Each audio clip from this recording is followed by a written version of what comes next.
decrease to a 55%. 18 months. 18 months. A decrease to a 55%. 18 months. Can you count, suckers? I say the future is ours. If you can count. Stoya, Angeliki, Labour Party, 9,364.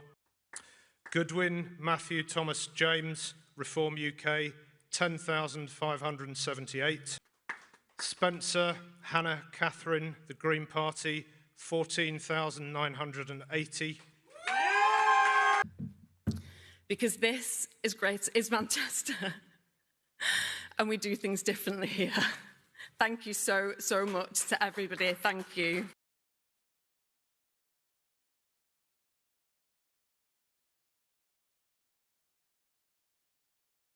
Can you dig it?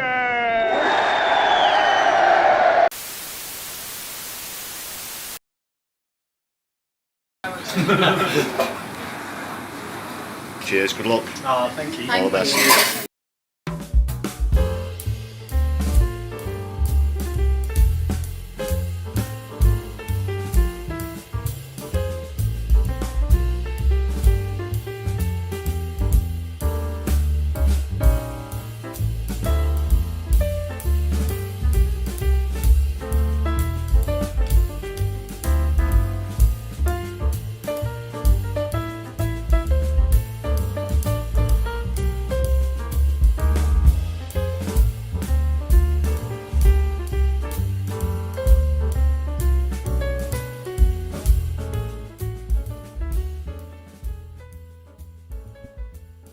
Happy Socialist Sunday, people. Welcome to the stream. The Sunday live stream. I'm your host, Lefty. Hope you're all well this eve. Thanks for joining us on stream on what's been a mostly positive week. However, of course, mired by the latest illegal attack on a foreign nation by the United States of America. As is their tradition, of course, only 16 of the 250 years of the United States of America's existence have passed without them being at war. But just back to the positive, we do have something to celebrate in chat. Idiosyncrasy with a successful gifted membership. Thank you very much. Miles High, hope you enjoy the perks if you're watching. Thanks again. Idiosyncrasy. We have had that ongoing glitch with gifted memberships not going through. We do have success there. Let's update the total now, 130. Thanks again. Big up Idiosyncrasy in the chat, everybody. And please hit thumbs up as you join us on stream. Great way to start.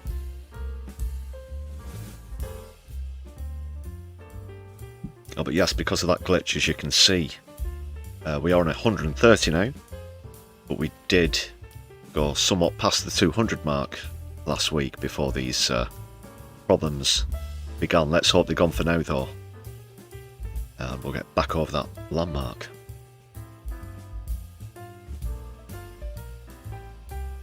And yes, that's 5. I thought there was only going to be 4 for a second there. Awesome stuff and great shot, Specs Bean Farmer. Thanks for those 5 gifted memberships. Doc Davies is on chat as well. Nice to see you. Please big up Specs Bean Farmer in the chat, so that gives us 135. And a reason to jive this Socialist Sunday. Thanks again. A 4-star salute from Graham Turner joining us on stream. Nice to see that appreciation to your fellow chatters. Blow Snakes with us as well. Solidarity and good evening. And rock yeah. Also, are you friends or familiar with Guitar Guy? Perhaps you could get together, get some jams going. Bilderberg, nice to see you as well. Solidarity, and the shouty bloke as well. In caps. Don't bitch, it's a technical problem at the shouty bloke's end that is unavoidable, just to be very clear. Always nice to see the shouty bloke.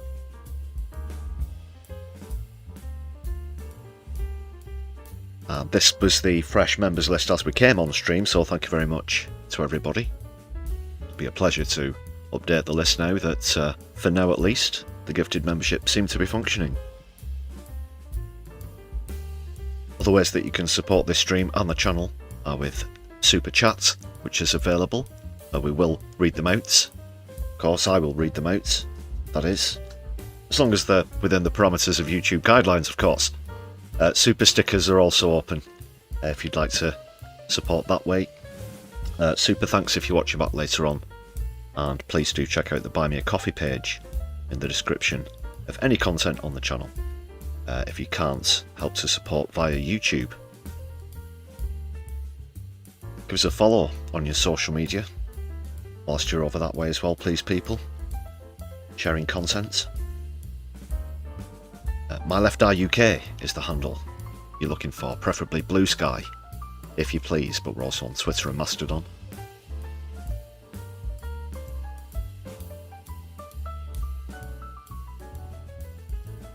Rock, yeah, you've been door knocking for the Greens, awesome stuff, while I was down there at HQ on Thursday myself. I don't know if you noticed the little snippet. That was a sort of exclusive live stream snippet. Just after having a chat in the chippy.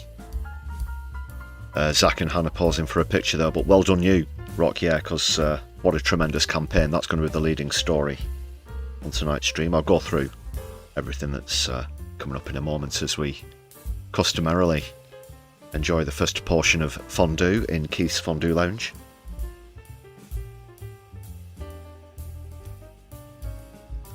One of the long-term sturdy features of Sunday live streams, of course, is quality streaming on YouTube. You're in the right place here, people. Quality streaming, quality features as well, of course.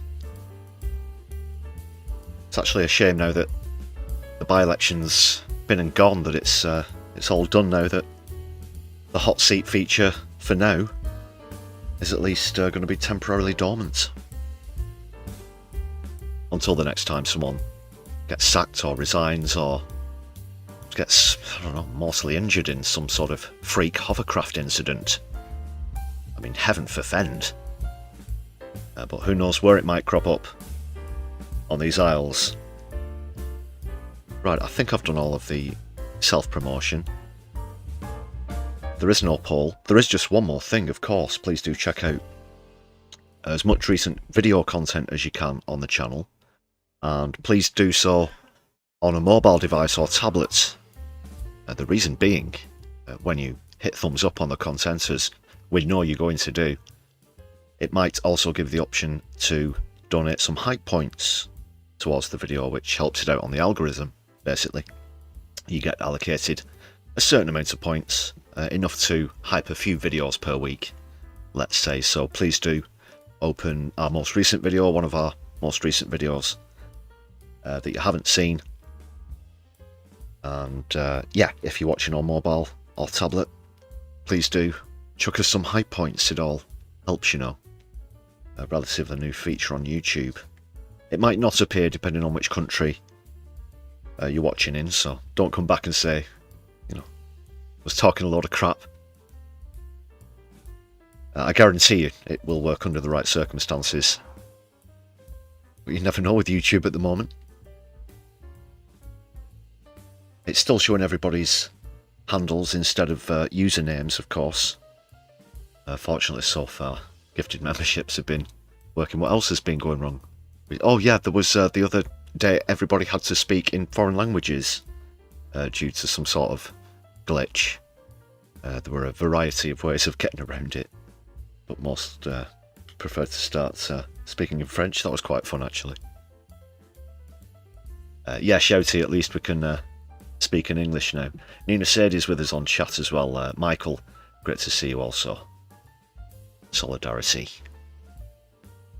Ladies and gentlemen, brothers and sisters, they're thems and comrades alike, one and all.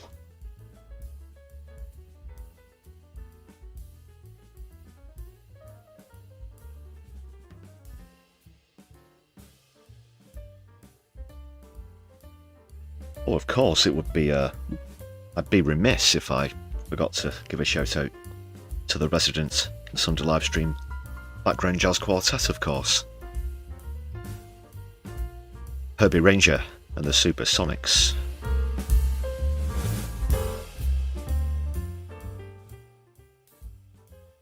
Providing us with those soothing jazz tones as always on a Sunday, which can tend to be a bit more chilled out than other live streams. Depends what we're covering, I guess. Nina Sadie with another 5 gifted memberships, and that's 3 successful gifts in a row. Thank you very much. I'm feeling pretty hopeful now that that matter has been resolved. Let's update the total. 140. Delightful. So big up Nina Sadie in the chat, please. People, let's see some solidarity for that show of support. Wonderful, wonderful. And we've not even got into the lounge yet. What a fantastic audience we do have here on the channel. Raising a brew to you all.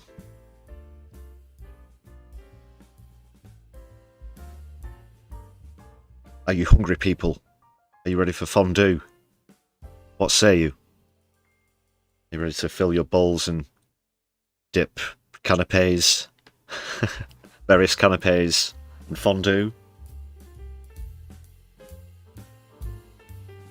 Community, exactly, Nina. I like it, even though it's not a weekday. Tea-based puns are always welcome, as well as ocular-based puns, of course.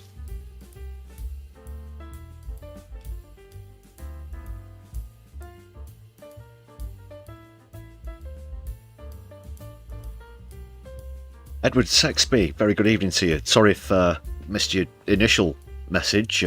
Apologies there. Great as always to see you.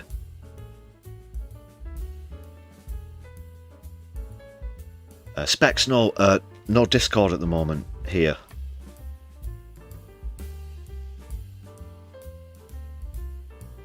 That's as simple an answer as I can give, to be honest.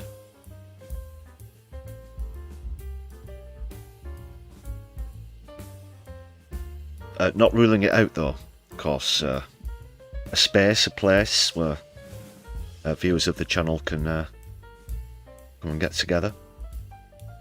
And ourselves, of course.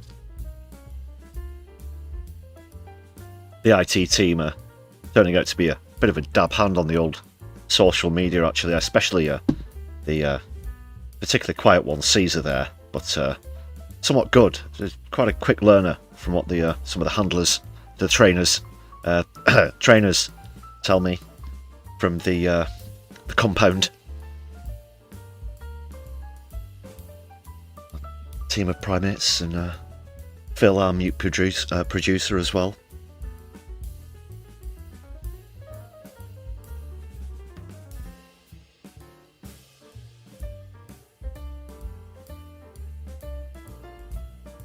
So no Discord at the moment.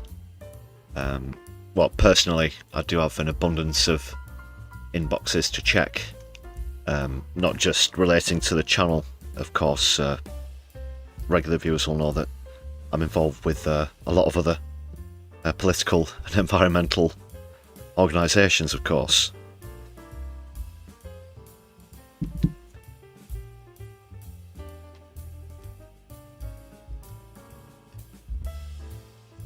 But if it'll help bring our community together, I'm all for it, so I'd never rule it out. Right, we best move on. We'll get into the lounge very briefly. Although there is lots to come on the stream, it's more concentrating on a small amount of topics than quickly dashing through a lot of different things, as sometimes happens. But nonetheless, we'll go and have some fondue anyway. Delicious, and it goes down well with reform tears as well, actually, if you want to wash the fondue down.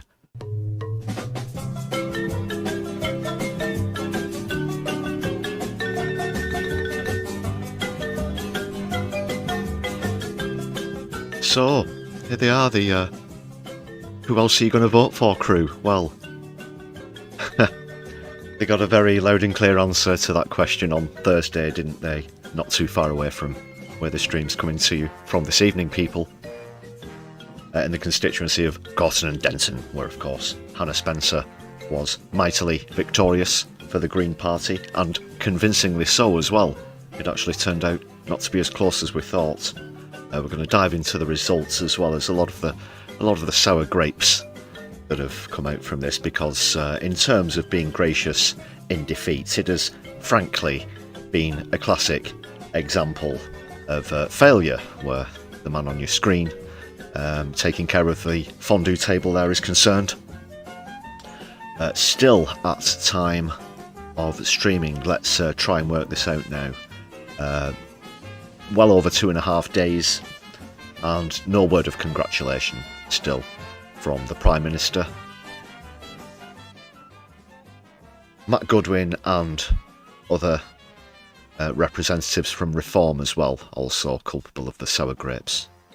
And John Healey as well has been out on the rounds today, trying to make some excuses for Labour. Polanski has met with Kussenberg again. We'll be taking a look at that, of course, where the aftermath of this stupendous result is concerned. I'm still buzzing, to be honest. I really am. Feeling quite hopeful now, especially considering the margin of the victory.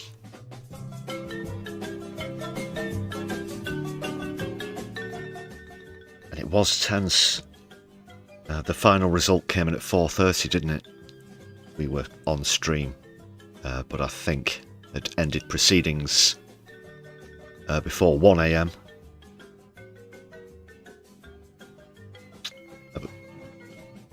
Yeah, we're going to go through that, as well as obviously the latest illegal attack by the United States and Israel on Iran, who have retaliated, attacking US air bases in countries surrounding Iran and also Israel directly itself. The Iron Dome, perhaps needing to be renamed the Paper Dome. More about that to come as well. But obviously this is atrocious, and it's atrocious as well to see this despicable bastard dishing out fondue, trying to drag this country into it. So he is pretty much having his Blair moment, and straight off the bat of this absolute drubbing, leathering, he got twatted in Gorton and Denton, figuratively speaking. And he thinks that this is going to do his chances of popularity any good? What a time to be alive, people.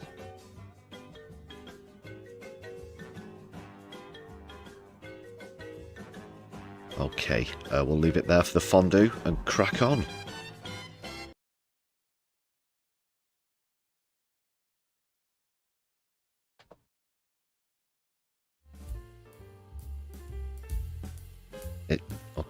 It went for a few seconds there, but it's back. Thought it was going to go there. We're fighting back. We're fighting back.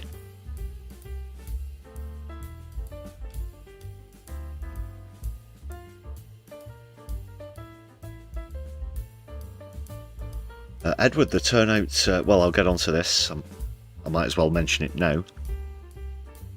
But the turnout in Gorton Denton was actually higher than the last general election. That's practically unheard of, a by-election, and a higher turnout than a general election. That really is, yeah. Don't know what the odds would be on that one. But it goes to show the thirst and the desire for real change, progressive change. Not more of the same or further to the right. No thanks. Not round our way.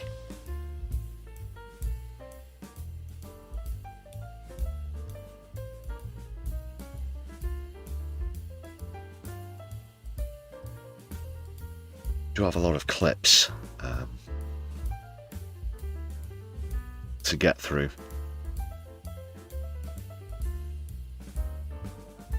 At the risk of overloading the broadcast software, I've elected to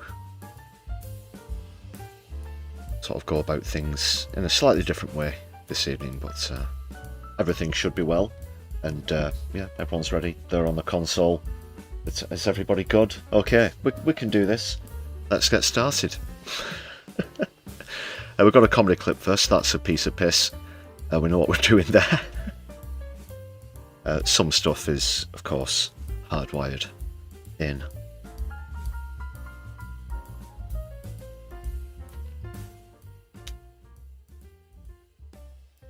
And this is Intel Lady, who I played a couple of times this week, actually, to be honest, and nearly died of laughter. I'll give myself a severe hernia watching.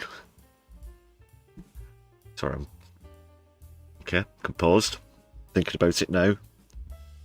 The special island with the magical island with the special friends, but this time it's a really good dig at Lucy Powell. So this is Intel Lady, a great impersonator, great parody content, and YouTuber.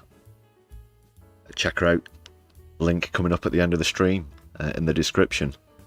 Gets Lucy Powell pretty spot on here with this.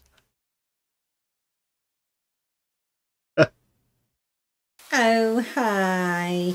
I'm here in my most favourite part of the world, and that is, of course, Greater Manchester, where I have been very busy with our Us Labour's candidate for Gorton and Denton, going door to door, having wonderful conversations with Us Labour's supporters. It's been so wonderful meeting all of the lovely people of Gorton and Denton and hearing how happy they are with everything Us Labour's have been doing over the last year and a half. So it's really, really good to hear it.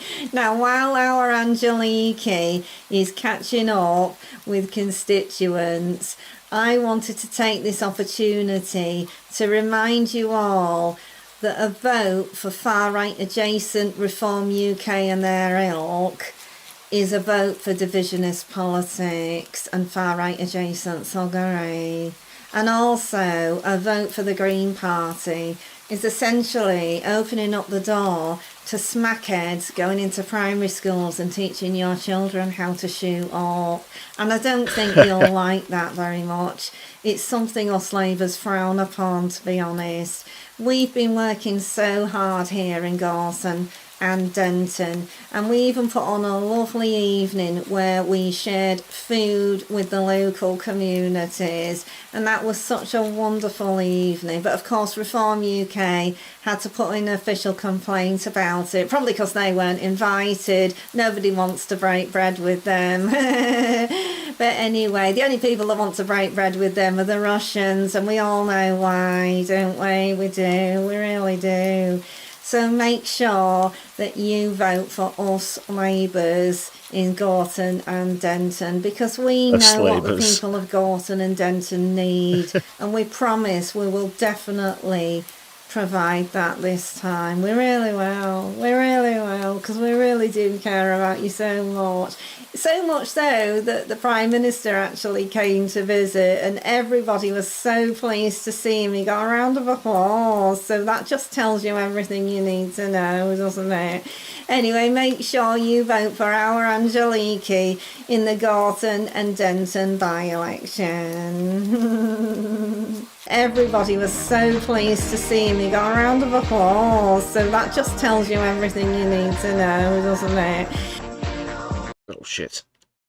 Okay, I've paused it there because I actually used that song in the background on a bit of a snippet intro on one of the other streams and had to take it out because of copyright, so I'm not risking going through that again. But do check out the Intel lady. Great parody, great impersonations there with Lucy Powell, of course, does a great Sarah Ferguson as well. Other ones, Rachel Reeves, as well as Angela Rayner. She does a cracking Angela Rayner. Also, very talented lady.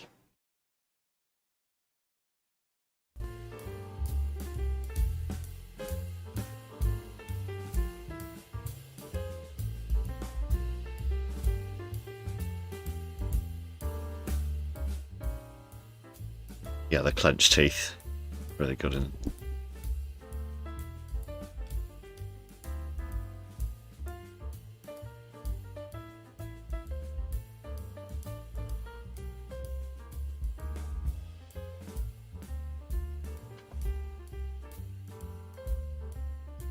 Right, more comedy later. Well, throughout, of course. We'll see what we can squeeze out of the content. Let's get on with things. Socialists.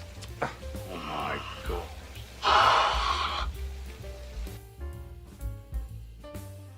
Can you dig it?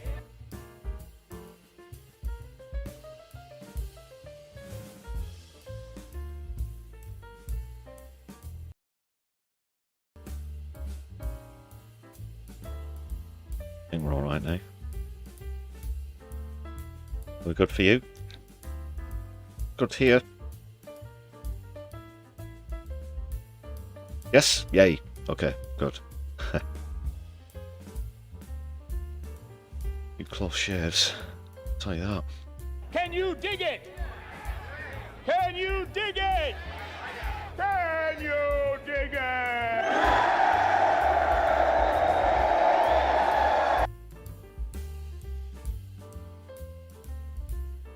With it. Yes, get on with it!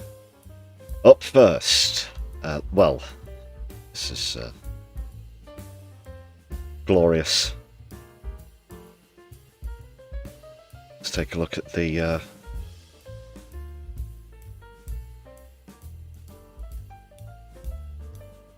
Gorton and Denton by-election.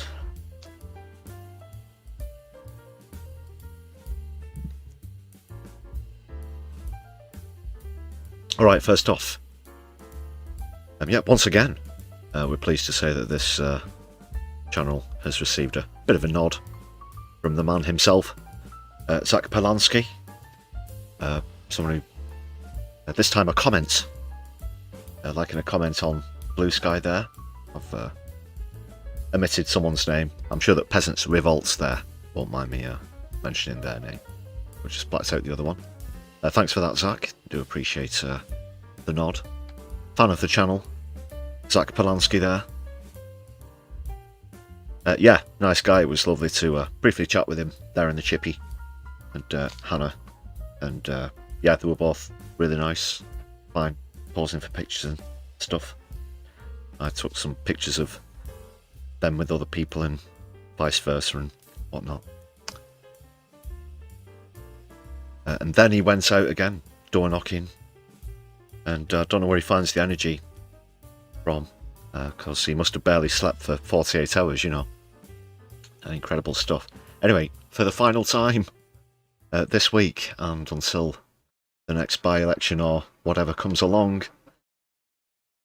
it's time for Hot Seats.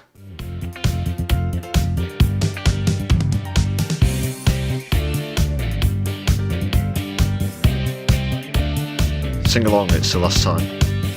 Penultimate time. Last time with the intro. Hot Seats.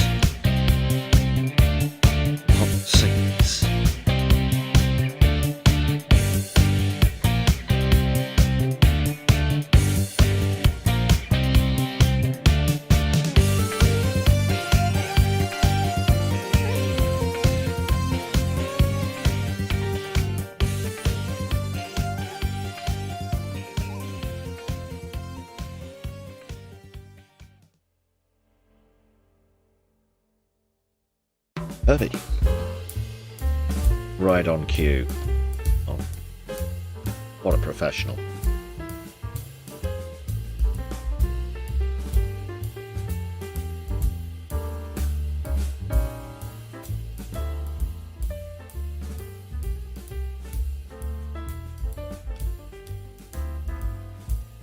So yeah, first off, the results. Incredible. Incredible. Not just a few percent in it, as we initially thought. There wasn't a recount. That was the only thing wrong with this channel's official prediction. We did correctly forecast the 1, 2, 3, the Greens, Reform in second, and Labour in third. Thank you very much. You heard it first on this channel. And there wasn't a recount. 41% to Reform's 29%. Labour way behind on just 26%. So the Green Party coming from nowhere, and I mean nowhere, in this constituency, wiping out a 13,000 majority and ending up with a 4,000 seat majority themselves. Quite incredible. Still pinch myself, to be honest. Obviously, if this can be replicated across the country, like massive grins, because let's compare this even as far back as 2019, when this was one of the seats that Labour still held, even though they lost a considerable amount of seats, unfortunately. Not as many as Gordon Brown, though, back in 2010, let's not forget. But back then, 67% there, a huge chunk of the votes. Way ahead of the Tories on 19, and this time around garnered just 25% of the votes. From 3% in 2019 to 41%, rounding up, or roughly, sorry. Just last month, I'll say last month, being the 1st of March, happy 1st of March, everybody.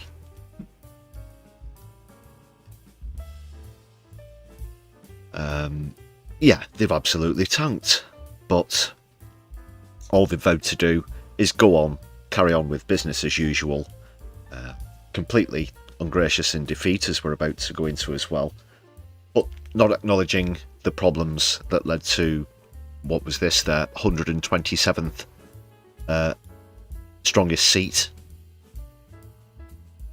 not just being pipped at the post, but evaporating, being destroyed.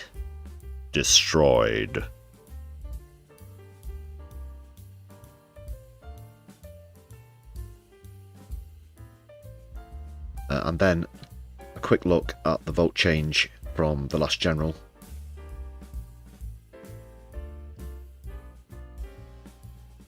So a 28% increase, 25% decrease for Labour as well. Admittedly, Reform making gains, but not as much as Spencer, who now finds herself moving from becoming a Green councillor to a Green Member of Parliament, the first Green Member of Parliament for Manchester, where this channel is based, so that is awesome. Other areas such as Rusholme, for example, are looking like going that way as well. Wythenshawe, you've got all these places on a knife edge at the moment in the polls. The polls certainly called the winner, but the bookies were more accurate in terms of just how big a margin it was, turns out, as predicted. Again, yeah, they were strong odds-on favourites. Fortunately, not being won by a few percent, Lib Dem choosing not to stand down didn't come into it. Had it done and gone Reform's way, there would have certainly been some inquests from this channel, that's for sure. Fortunately, that was avoided, and a sound and convincing win followed by another massive boost in membership. Did you hear this one, people? 200,000 members on the cusp of becoming the biggest party by membership in the United Kingdom of Great Britain and Northern Ireland. Now, the last time Labour announced memberships, they were around the 250,000, whilst that's still quite high. It's about 50% of the apex, the summits, the heights that Jeremy Corbyn lifted the party to during his tenure. But even after people leave Labour, they tend to still count them as well, and with the Greens at the rate of ascendancy that they're on, I dare say within a matter of weeks they will officially become the biggest party. Even Labour will have to concede that. Reform have always tried to harp on about their memberships, for example, but look at this, 200,000 members. That's a 223% increase or something. They had 70 when Zach Polanski announced his candidacy for membership. From 70 to 200,000, and that barely seems 5 minutes ago, doesn't it? This meteoric rise of Zach and the Green Party, welcome as it is even surpassing my wildest hopes and aspirations. Dare we dream?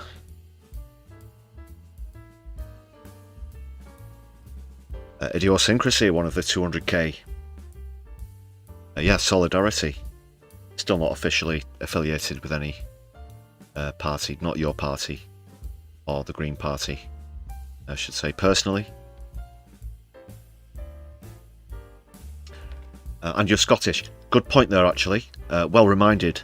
Nice one, Idiosyncrasy. 25,000. This is only England. This is Green Party England and Wales. There are also 25,000 in Scotland as well.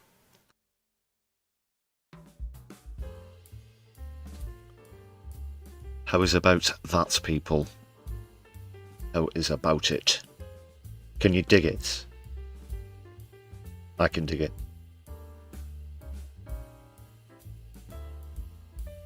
Can you dig it?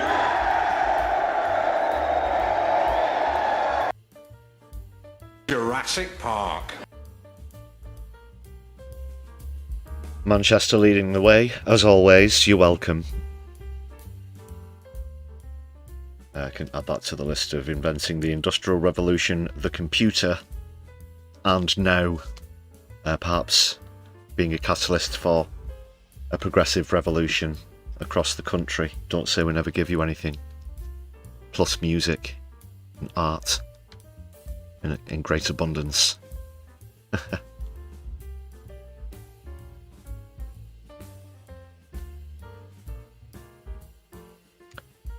And it gets even more satisfying, people.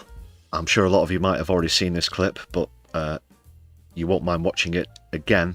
I'm certainly going to enjoy sharing this one with anybody who hasn't come across it.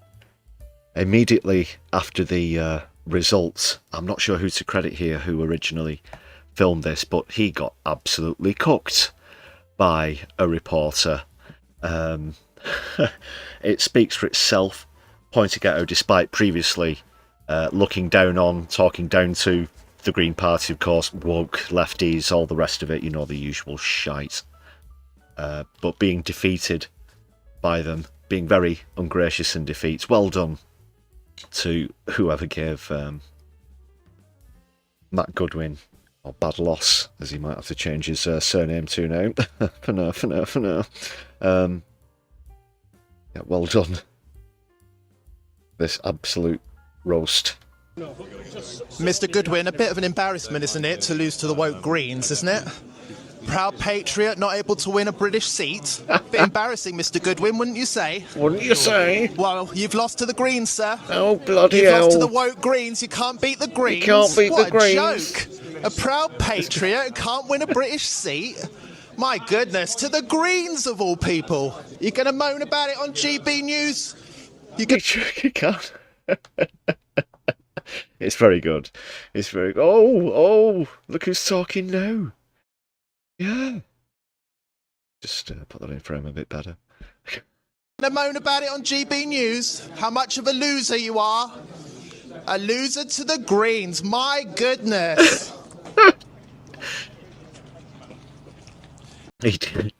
Whatever he's cooking Matt Goodwin, and he likes him well done, that's for sure. It's bad form, isn't it, to just lash out at the winners?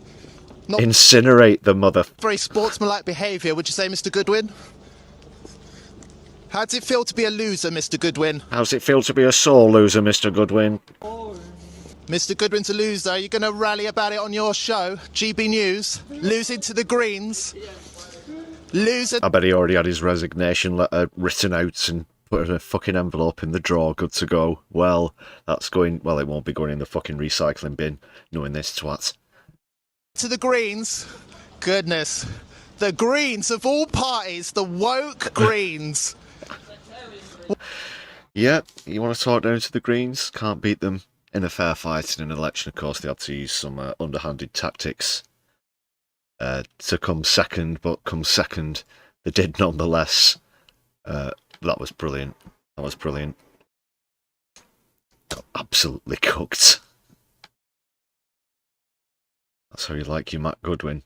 Well done. What else has this led to? Oh yeah, take a look at this, just concerning Labour now. And just as this result came out, the latest personal approval ratings of previous Prime Ministers compared to now was also released after 586 days. Well, it'd be 587 now, actually. This stat was released yesterday. Just adjust that there. Yeah, so still the lowest ever, and you take a look at some of the previous contenders, there are some absolute shits on this list, I assure you. Don't worry if you can't see the exact details of those small charts, but just to illustrate, Starmer is on minus 45. Don't know if you can read that small print there. Gordon Brown was on minus 28 after the same amount of time. Rishi Sunak minus 27. May minus 17. Thatcher, yes, Thatcher, only, air quotes, only minus 15. But that's only a third of the negativity that Starmer has. Cameron minus 11, minus 5, and then just 2 previous Prime Ministers in recent history with a positive approval rating. John Major, you know, we almost went out of the exchange rate mechanism under John Major, but he still, at this point, had a approval rating of plus 10. Tony Blair, this would be pre-Iraq, of course, was still riding fairly high, although with plus 37. He did, of course, enjoy inheriting a huge majority from John Smith, who unfortunately died during his time as leader of the opposition. Do have some thanks to dish out in the chat as well. What have we got? 5 gifted memberships from Bilderberg. Thank you very much for that. Really appreciate it. Awesome. Big up Bilderberg in the chat, please, everybody. Let's update the total now. 145 to make you jive. Really do appreciate the supports. Incredible. It's gone a bit quiet. Let's bring the background music up as well. There we go. Thanks again, Bilderberg.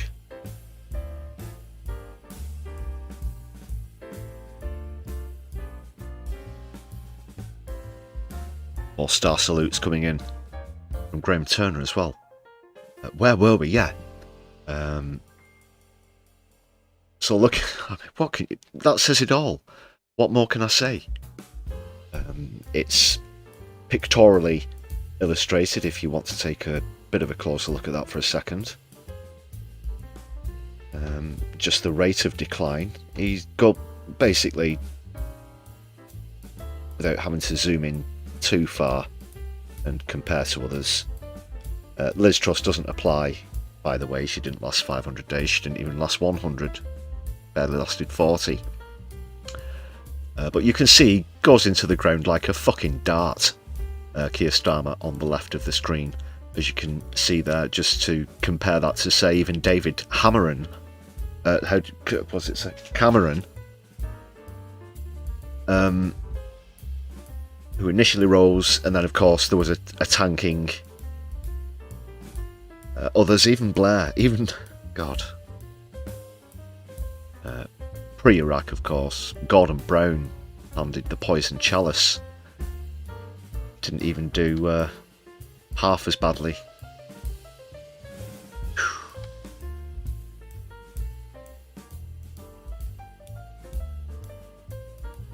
Absolute shambles. But still lacking even the smallest particle of self-awareness. Vowing to go on as normal. Saying to the people of the country, oh, we hear you, you want us to carry on the same, delivering change, yada yada yada, turning out the same old phrases. They've all been doing the same. We're going to see John Healey doing it as well. Coming up, they've learned nothing from this. They have learned nothing. In fact, they're only going to look at the fact that they've come behind reform and double down and get worse on trying to outflank them, which has obviously failed them so far.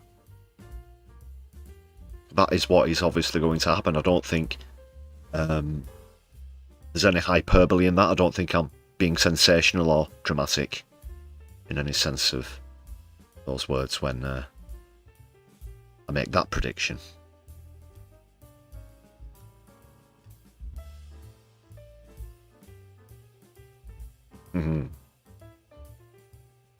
Sorry, I was laughing at just flicking through the sources here, seeing something coming up shortly.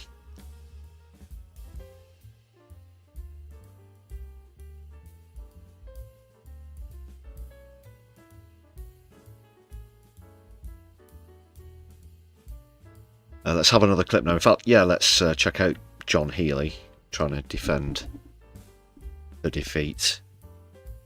In this instance, he's ignoring, of course, Labour being complicit in the genocide in Gaza being a factor in this Gorton and Denton by-election, which of course it was, with Gorton and Denton having populations of minorities, something that the Greens have obviously campaigned for in support of Gaza.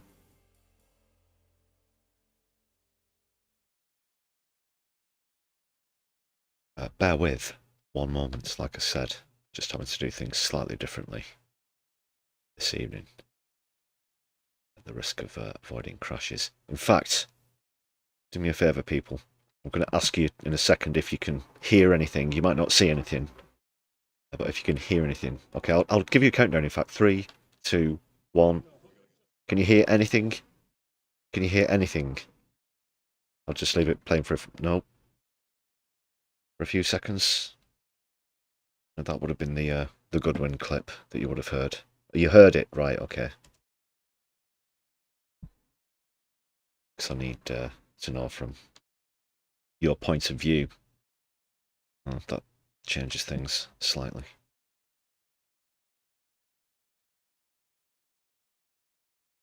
Means I'm going to have to adjust things as we go. But this is John Healey speaking to Trevor Phillips on Sky. Just adjust this. And then we're going to have a look at Polanski on Kussenberg after this.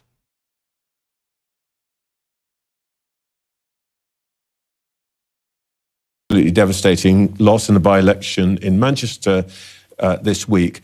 Success. And part of the reason that you suffered that loss was that electors in that constituency believed that you took the wrong position as a government on the issue of Gaza, on the Middle East, that you were in the wrong place in supporting Donald Trump and so on.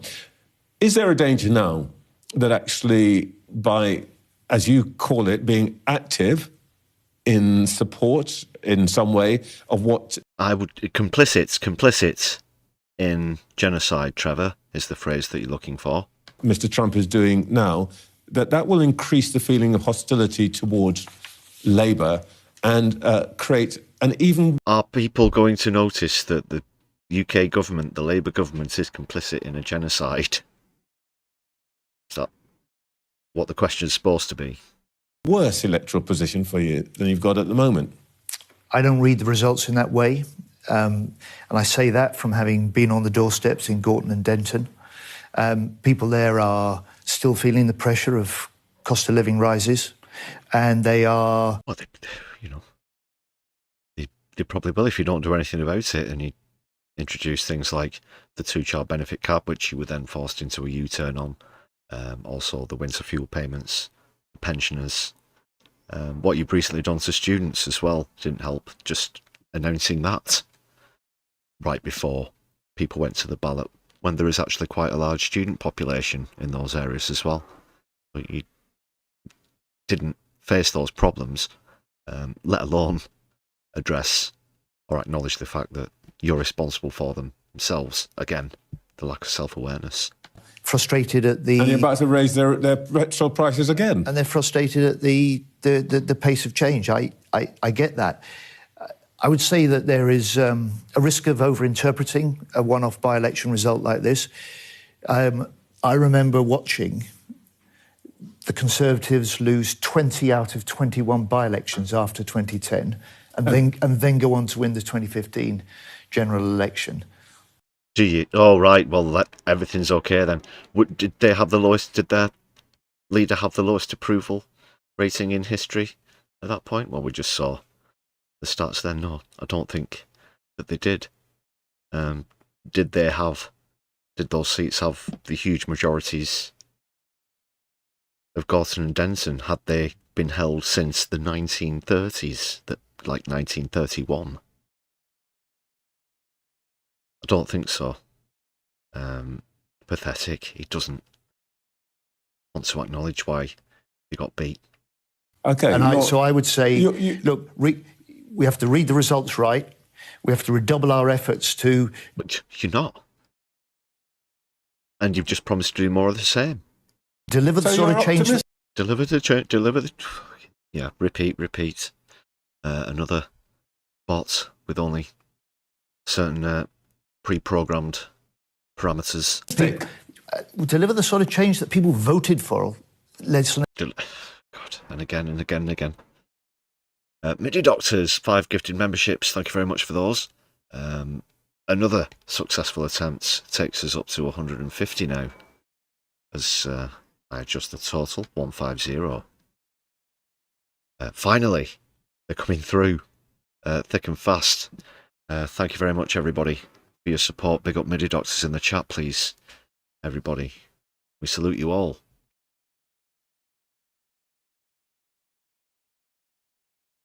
...18 months ago. And remember also that as far as the government goes, we got 3 years to restore that confidence that we're there doing a decent job.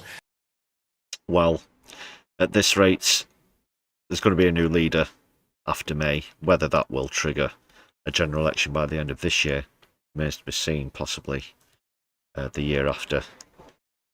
Not certain if Labour will manage to ride it out until the next scheduled one. But that's what I foresee. At least that's going to be the aftermath of this. The fact that they've learned nothing will be further reiterated by the impending disaster of May's elections, May's local elections, of course. Because they're really going to have to take the medicine when that's done. Quite pathetic there from John Healy.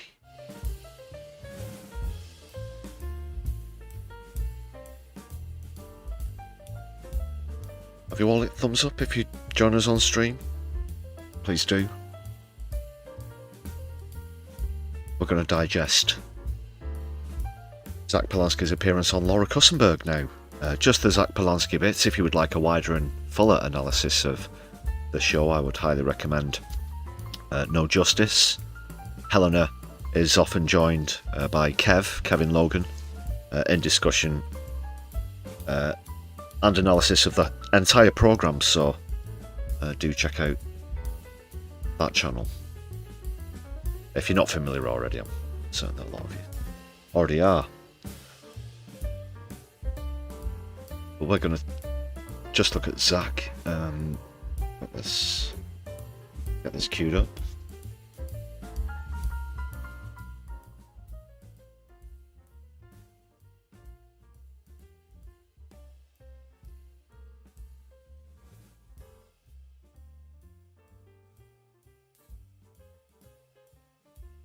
But across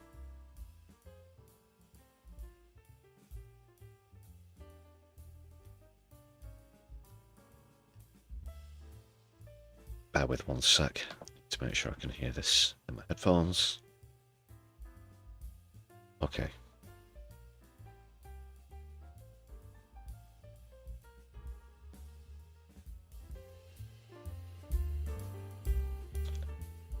Right. Laura Kussenberg, who, yeah, she does politics. She does politics.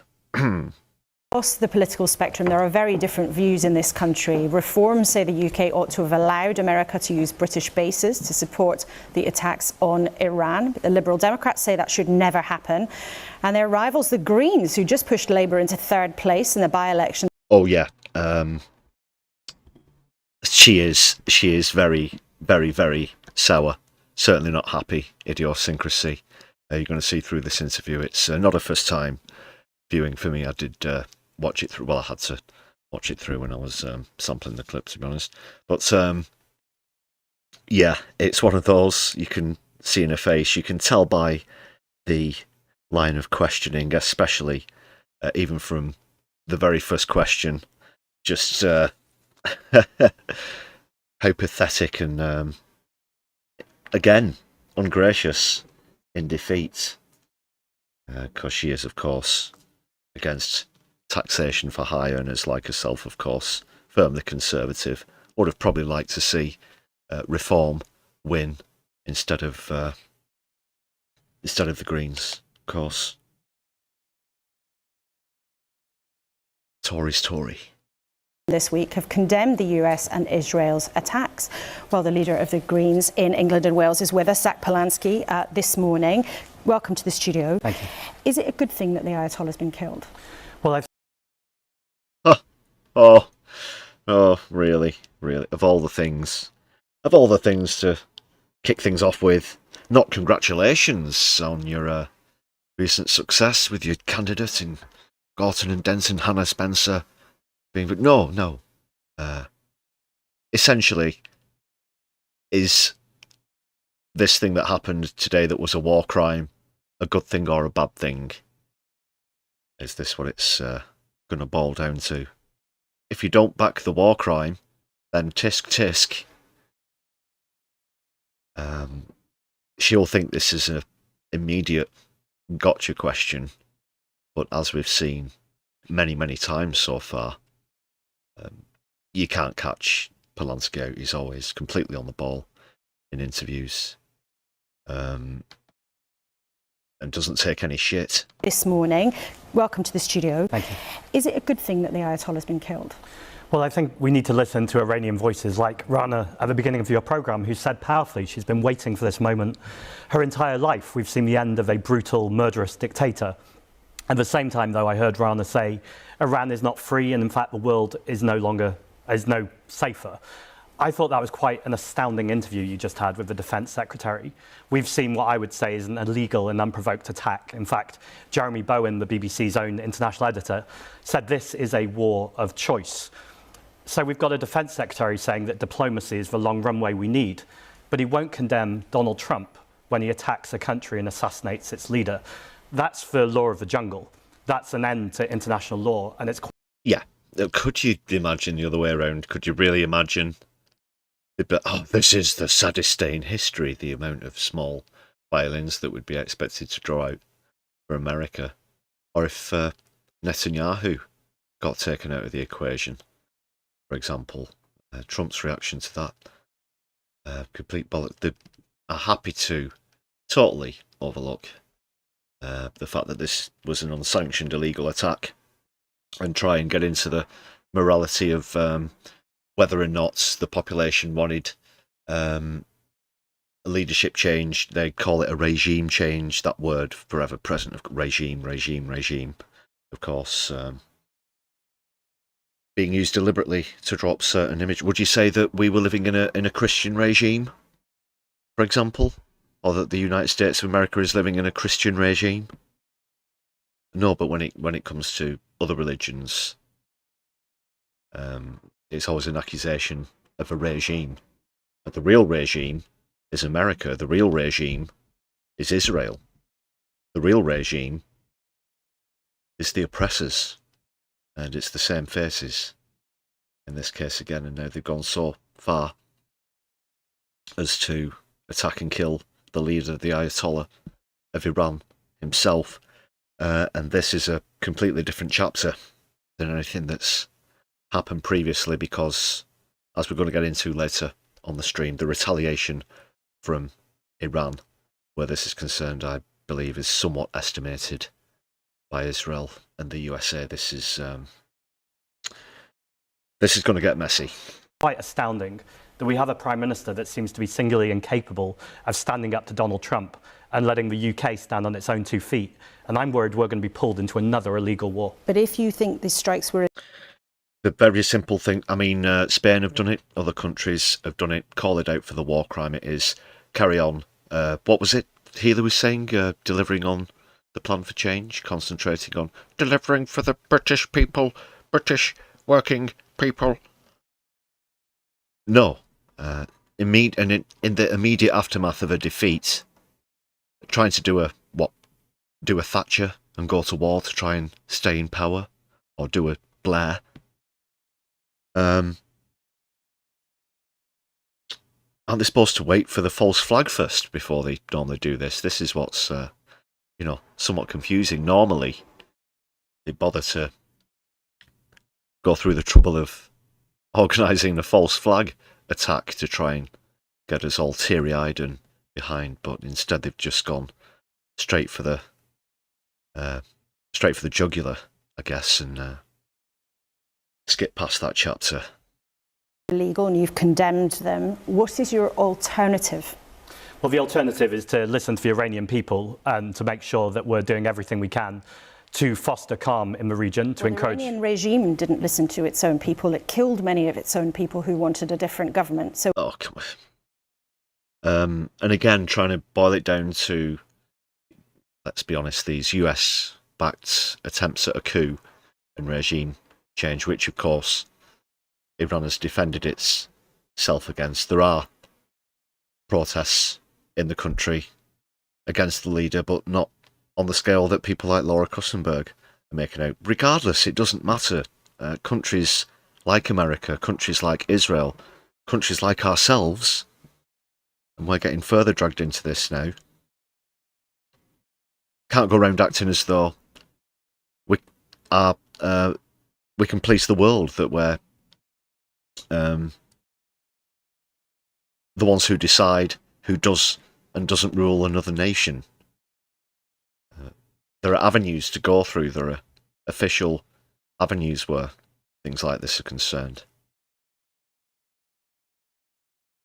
So yeah, it's completely unsanctioned, and the fact that this happened whilst Iran were trying to use the diplomatic avenue is it makes it even worse.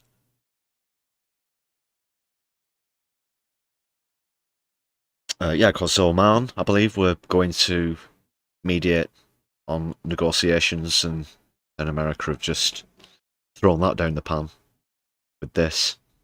why do you think that the Iranian regime, or what's left of it this morning, would listen to Western governments when they haven't for decades? Well, this is why we need de-escalation in the region, and we're already seeing the conflict. When she sits there, so just do what we say or we'll blow you up. We're fine with that, But why won't they listen? Why can't we missile them into submission? Is that, incredible. She's just so dense. Why won't they listen? Maybe not enough. Why do they still hate America? Why do they still call America the Great Satan. Maybe they need some more missiles.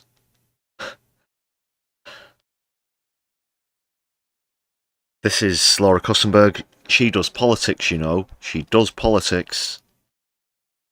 325 grand a year for this. £325,000 sterling per annum for this. Horseshit. Spread even wider. I don't have an easy answer on how we make peace and diplomacy and democracy in the region, but I do know that there's no example in history where you've bombed people to democracy. Putting airstrikes for regime change has never led an example where a country is better off afterwards. But you say that there should be negotiation, you should listen to the Iranian people. I would ask you again, what would your alternative be? Clearly, America just blew that into the water. For £325,000 or that plus what all of the combined salaries of the researchers on this programme capped, and they reported it. I remember hearing about it on the BBC about the negotiations, but a selective memory is something that Laura Kussenberg seems to be displaying at this moment in time. Very selective memory, Laura Kussenberg. 325 grand. She does politics. you don't like it, but Israel and America made the calculation, it seems, it's very clear. If what it took was strikes to end a repressive regime, it was worth it. So what would your alternative be? You heard it on the Laura Kussenberg show first, people. War crimes are worth it. They're worth it. A school, a girls' school, 150 dead at a girls' school. Worth it, according to Laura Kussenberg. I'm quoting directly there. Oh, but we still managed, and I saw Saddam, the same being brought up there, the same allegories, comparisons being used again. Yeah, as long as they take out who they see as, who is the leader, who they see as the main problem, then they think it's all worth it, however many dead children have to pay the price.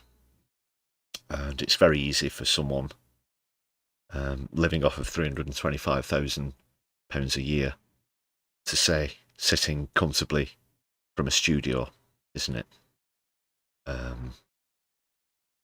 But again, if even someone attempted to attack the Prime Minister of this country, can you imagine the outrage from the media?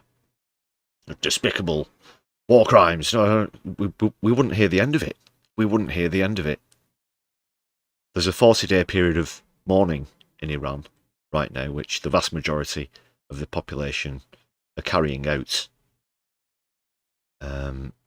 All of this flannel about most of the country wanting to escape this regime is just complete horseshit. We're going to see some great quotes from Israeli spokes themselves coming up later as we dive into this. And like I said, the pushback against America and Israel has perhaps been a bit more than they're expecting.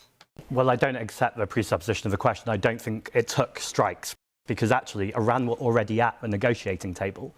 Under President Obama, we saw progress with Iran. Look, someone's on the television who's actually got a brain. His name is Zach Polanski. Remember the name, folks. You probably didn't hear it here first.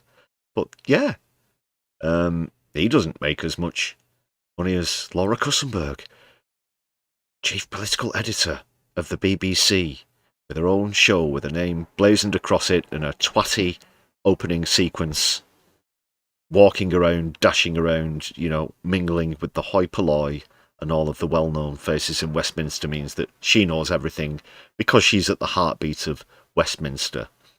But all that means is all she spends all of the time doing is absorbing all of the lies and shite and the distorted narrative that this lot put out, and she thinks that she's on the she's on the cusp, she's on the edge, the cutting edge of politics, without bothering to take a step back and look at the real world and take a look at reality or events that only took place last week that Zach Polanski is aware of, but she's conveniently, selectively forgotten.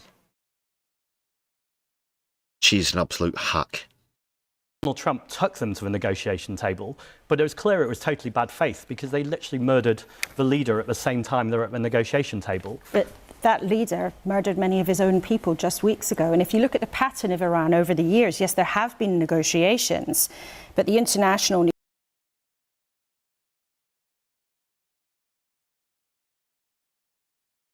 Renee Good, Alexander Pressy, are these names not familiar to you? It wasn't that long ago, was it? When you're talking about people, well, that was a loose comparison, but you're talking about a country resisting a coup, resisting a US and Mossad-backed uprising, not just going around randomly killing civilians like, oh, let's say, Israel do in Palestine, for example. Just that figure again, Dylan, it's 300 and I believe approximately 325, 330 pounds sterling per year. Laura Kussenberg's salary, yeah. Nuclear watchdog, for example, has upbraided and reprimanded Iran on many occasions for breaking its rules. Iran's been supporting Russia against Ukraine. Iran has planned plots in this country too. So what earthly evidence do you have that Iran would have said, oh, OK, actually, we'll listen to you this time? Well, I'm here in no way to defend the Iranian regime. I'm here to defend and speak up for the Iranian people. But the question... America said that it was a preemptive strike because they, you know, we've got good knowledge. They've got the 45-minute fucking WMDs and all of that shit. We know that they were about to attack us. That is what they said. That was their reasoning for the attack. That's something else that Laura Kussenberg is immediately trying to overlook. Still, well over 3 minutes into this interview, no word of congratulation on his party's success in Gorton and Denson. Is why do you think that negotiation could have been an option here? What evidence do you have of that when it's failed for decades? Because the moment you've ruled out negotiation, you've accepted that you're going to war. And I don't think the British people want to see another war in that region. So the question... Yeah, oh, well, we asked them, OK, didn't work out the first time, might as well go to war. She's just got such a fucking hard-on for it, hasn't she? Becomes, how do you make diplomacy and negotiation work? Now, what I know is negotiation was happening. Whether it was working or not is a legitimate question. But I don't think the answer can be, it's not working, so we're going to bomb and kill them. The answer has to be, how do we work harder to make it work, including... Oh, and yeah, the thing about nukes, don't get me started of it, they don't want to achieve nuclear weapons. Even if they did, it'd be, again, complete rank hypocrisy from the United States of America to try and dictate who doesn't have nuclear weapons. The same with the United Kingdom. Israel have nuclear weapons. They have hundreds of unsanctioned nuclear weapons because they are not signatories to the non-proliferation treaty as well, of course. So that it's a lot of crap. The only reason that they enrich uranium is for other scientific processes, radiography, etc. Those arguments came up the last time around. The notion that they're trying to stop this because of Iran's desire to obtain a nuke is something I don't entertain at all. Not for one moment. Third countries to use to de-escalate. And I've seen no evidence that the UK was really taking that process seriously, because part of the start of that would to be call out Donald Trump and Israel. There is only one region in that area with a nuclear weapon, and that's Israel.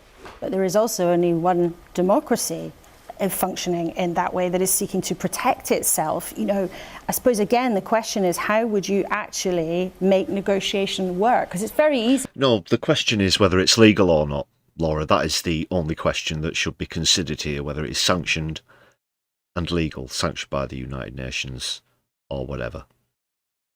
No.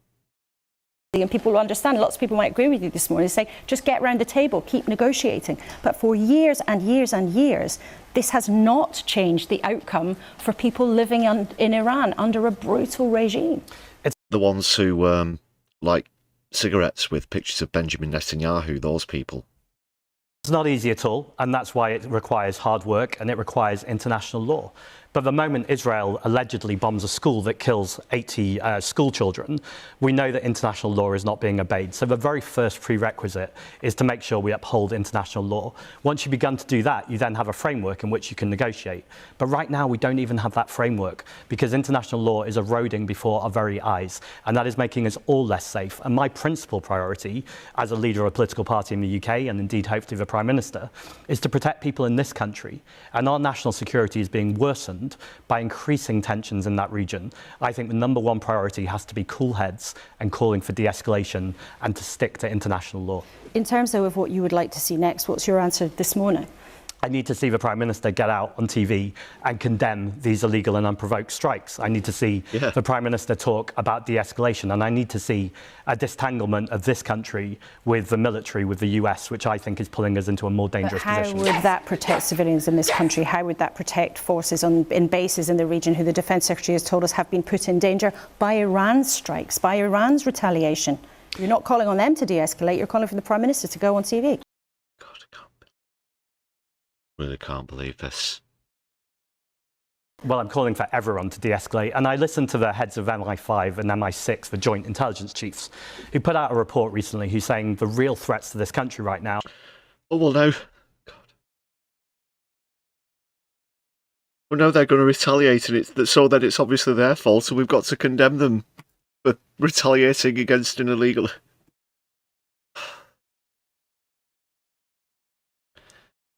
Off this friggin' island.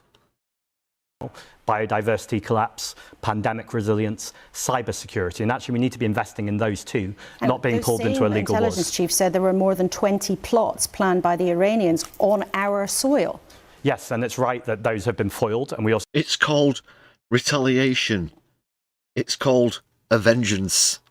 It's called a counterattack. Whatever you want to describe it as. It's because you did something or your country did. Oh, God. The fact that they expect to do this without consequence is just staggering. It's just staggering. Laura's lack of understanding of that basic sociological principle. Has she never seen any historical conflict before? Just like going back to what she brought up earlier, when she essentially said, you know, Israel and America keep hitting them with missiles, why aren't they listening? They need to make sure that we're investing in stopping those plots too, but that's a different question to assassinating the Iranian leader. Again, I think all of these things can be true at the same time, but they require international law and diplomacy. But the question is what you would do instead when you have a country that acts without any care for the law and protecting its own people. The evidence is all there. It's their country. It's their laws. It's not, again, it's not for us to police the world. It's not for us to say what we do and don't, air quotes, allow to happen in other countries. There are supposed to be, again, international organisations, international bodies that deal with this. That's why we have things like the United Nations, for example, Laura. In terms of how that is how Iran behaves when you have a country that also fuels terror and exports terror around its region, backing Hamas and Hezbollah. They have shown for years to be completely disinterested in negotiation or respecting international rules and regulations. So where's your evidence that they would have... Who fucking wrote this? Like, seriously, who wrote this? ...done in this case?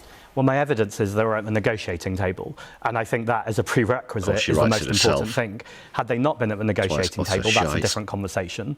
I still wouldn't have rushed to war. But it's absolutely outrageous that they can be at the negotiating table, and then our Prime Minister puts out a statement that actually condemns Iran for a retaliatory attack, as opposed to Israel and America that started the bombing in the first place. The controversial politician George Galloway backed you in the by-election that you've just successfully won in Gorton and Denton. Oh, and this bit... strap yourselves in for this one. This is very, very reaching. Just bringing it back around to the Gorton and Denton by-election now before we finish off the hot seats with this question, this clangor from Laura Kussenberg. She probably circled this in red marker and wrote in massive capital letters next to it, "Gotcha," on a script. But just hear this absolute drivel. That actually condemns Iran for a retaliatory attack. Controversial politician George Galloway backed you in the by-election that you've just successfully won in Gorton and Denton.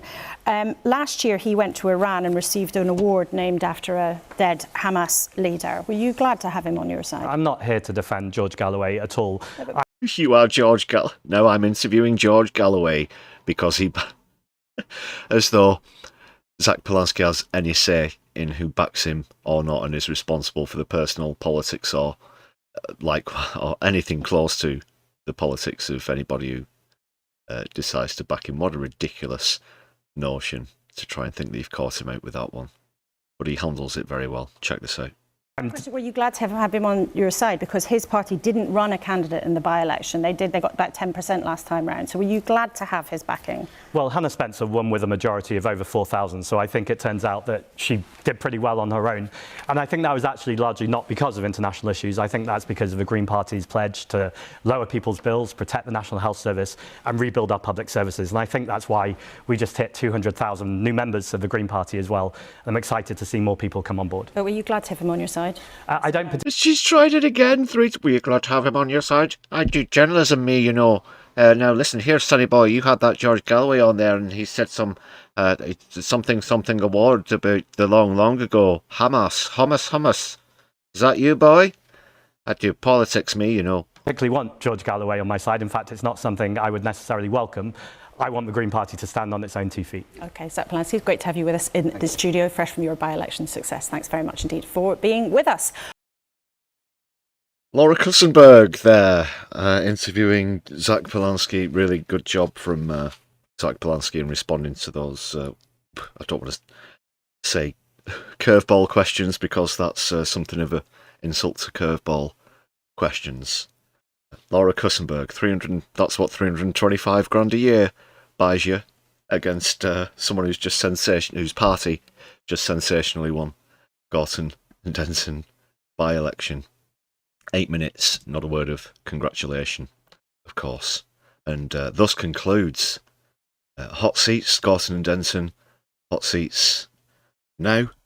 They will return, but goodness knows when. Like I said, we'll have to wait until someone gets sacked or resigns or is mortally wounded in a freak hovercraft incident. But for the very last time for now, the outro with, of course, Squeezebox Dave Newby and Joey Ludlow. Awesome stuff. They are available for bookings if you'd like them. We'll be hearing more from them actually later in the stream, but where Hot Seats is concerned, that's it for now.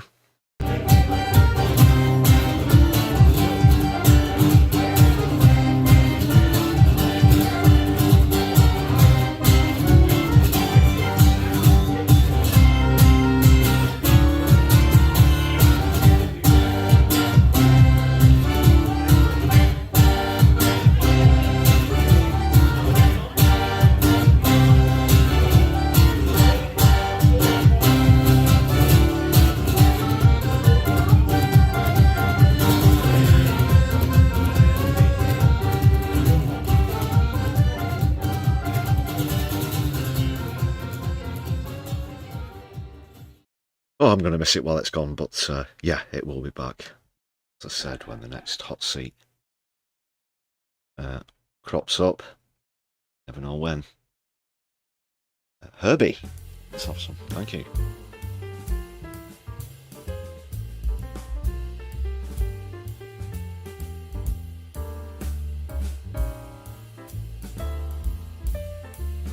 Peasants Revolt, nice to see you on stream. Oh, did mention you earlier actually. Is that what you mean? Okay. I'll make you famous again. Briefly. Got it here still, I think. Yeah, there you go. Woohoo! You're next to Zach Polanski. There you are next to Zach Polanski in our notifications. Completely brilliant. Yes, of course, Zach Polanski, friend of the channel.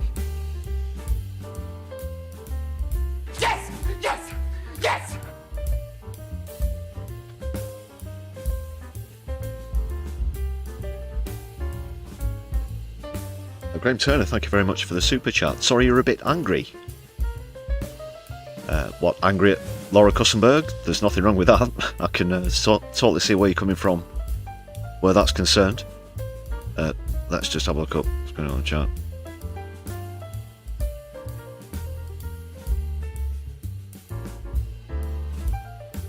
Can't see anything angry there, but thanks again. I do appreciate the support. Let's big up Graham Turner, please, in the chat, everybody. At Evolution or Revolution. Revolution, the only solution. The one true voice of an entire nation.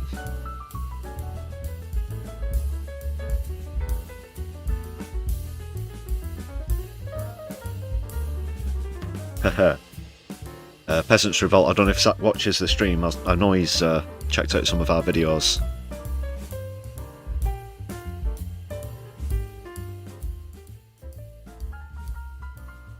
Bizarrely, I didn't mention the channel when I was chatting to him, but not much. Anyway,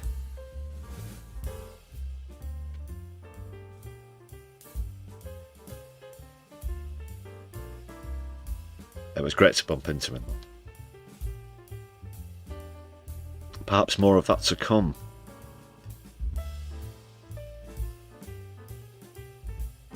Can you dig?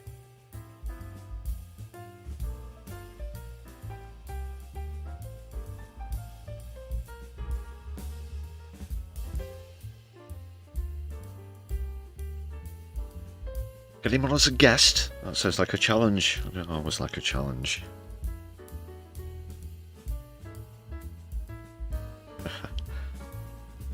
Oh yeah, Thursday I just finished work and went out and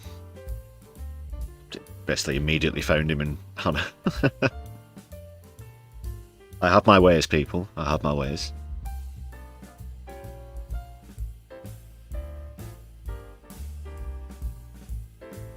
Goodness, we still have a lot to get through. Let's get on with things.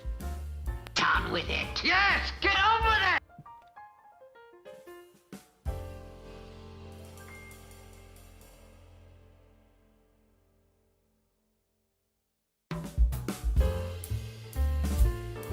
I was going to play Hannah Spencer's acceptance speech.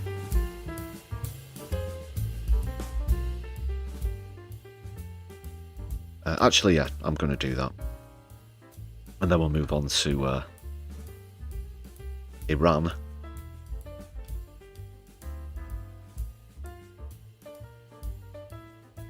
Because it was a brilliant speech. An excellent campaign. Really emotional as well, and on the money as well, about people, not just in Gorton and Denton, but across the country, being sick of essentially working hard and getting very little back. That's what it is all boiling down to at the moment. Whilst Reform want to bring convoluted immigration issues into the conversation and other things, that really is what it boils down to. She brought that up a lot as well. And these words are certainly worth hearing again. Just give me 1 second, I'll have to set this up. Didn't grow up. With a slightly unorthodox way of bringing things to you this evening. It just means that we get less broadcast software crashes and things like that. Like I said, we're doing our utmost to iron out all of these little problems, but here's Hannah Spencer. Wanting to be a politician, I'm a plumber. And 2 weeks ago, during all this, I also qualified as a plasterer. Because even in chaos, even under pressure, I get things done. I am no different to every single person here in this constituency. I work hard. That is what we do. Except things have changed a lot over the last few decades, because working hard used to get you something. It got you a house, a nice life, holidays. It got you somewhere. But now, working hard, what does that get you?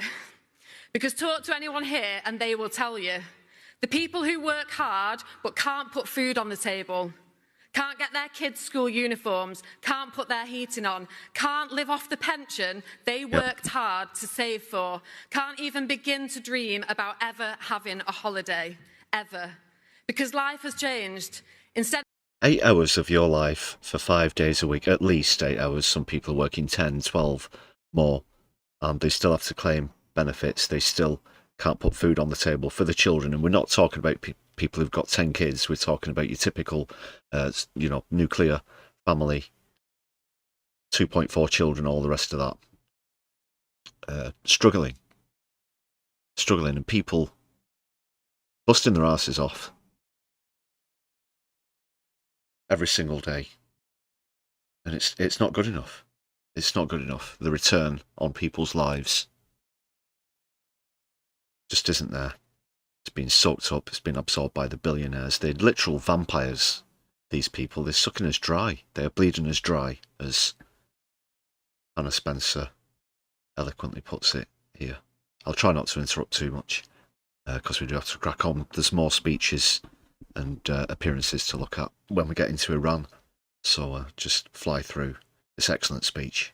Instead of working for a nice life, we're working to line the pockets of billionaires. We are being bled dry. And I don't think it's extreme or radical to think working hard should get you a nice life.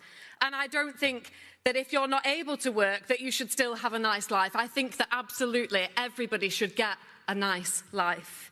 And clearly, I'm not the only person who thinks that, because I've made clear my position and my commitment to working class communities, the community that I am from. People in their thousands told me on the doorsteps and at the ballot box that what we are sick of is being let down and looked down on, that we are sick of our hard work making other people rich. I lived in this constituency at one of the most difficult and challenging periods of my life. I saw how strong the community was at holding things together. But I saw how much harder life is when the things around you are broken. The litter, the fly tipping, the dirty air. And when I moved, it became even clearer, and this is why I am fighting for the community that I lived in and that I still work in. Because I absolutely refuse to accept that we should ever have to move and leave our communities for good schools, a thriving high street and clean air. And I will not accept a society where having more money gets you a longer life expectancy.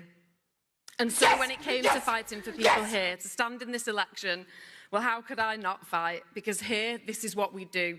We fight for each other in this very diverse constituency, where our struggles might not always be the same, but where we know how hard life can be, and we stick together. Whatever our beliefs, our backgrounds, our colour, or our level of education, we stick up for each other. And to those who voted for me, I know that earning your trust starts now. One vote on one night is not something I will take for granted or assume will happen again. I will earn your trust. And to those who didn't vote for me, I will always work hard for you, and I will always be honest, and I will always be decent. To our Muslim communities who this week suffered an attempted attack during Ramadan, whilst I was being welcomed by women at a mosque in Longsight, someone just down the road, Longsight's just outside Gorton and Denton, walked into a mosque carrying an axe. And whilst we were gathered and eating together, an act of terror could easily have taken place. And I can't and won't accept this victory tonight without calling out the politicians and divisive figures who constantly scapegoat and blame our communities for all the problems in society. My Muslim friends and neighbours are just like me, human. And of course, to our white working class communities, the background that I have become so proud to be from, we know how it feels to be looked down on, maybe because we didn't do well at school, maybe because we do dirty manual jobs, because we are shut out of places we should be in. To people here in Gorton and Denton who feel left behind and isolated. Yeah, and talking to people who look down on them, Goodwin, bad loser, isn't in this in the frame of this shot at the moment, but his face was pretty priceless as you saw him standing there whilst Hannah gave out this excellent speech, because she's talking about pricks like him, of course. I see you and I will fight for you. Because whilst our communities may sometimes be labelled in different ways, the thing everyone seems to have underestimated here... Yes, Graham, it was an attempt. A man was arrested. He carried an axe into a mosque, and he was arrested. Nobody was attacked or injured. Fortunately, it was nipped in the bud very early on. But it could have been a lot worse. That's the incident that Hannah was referring to. It took place last Monday or last Tuesday, just a couple of days before the election itself. Especially over the last few weeks, is how similar we all actually are. How we have common ground, how we get along, how we stand up for each other. The cracks that we're starting to show can be healed, and I believe that it is through offering people hope and a chance to do things differently and do things better. Now, to my customers, I'm sorry, but I think I might have to cancel the work that you had booked in because I'm heading to Parliament. And when I get there, I will make space for everyone doing jobs like mine. We will finally get a seat at the table. And to Layla. It's all right, Matt Goodwin's he could come up and finish the job. The little girl who I had the pleasure of meeting and holding this week. I promised you I would try and improve the world that you are growing up in. I told you that I am not perfect, but that I always try my best. I always try and do the right thing. Now, something exciting is definitely happening, and I invite you all to be part of it. Come and join the Green Party so that we can spread hope and win everywhere across the country. Our strength will grow as more and more of us come together. We have shown that we don't have to accept being turned against each other. We can demand better without hating each other. We can do that together. We ran a hopeful campaign backed by thousands of volunteers and activists. We defeated the parties of billionaire donors. We have shown that we don't have to accept being turned against each other at all. And we did this with the people who live here, side by side, shoulder to shoulder, just as we have always done in this constituency and in the whole of Greater Manchester. Because this is Manchester. Yes! And we do things differently here. Thank you so much to everybody. Thank you. Can you dig it?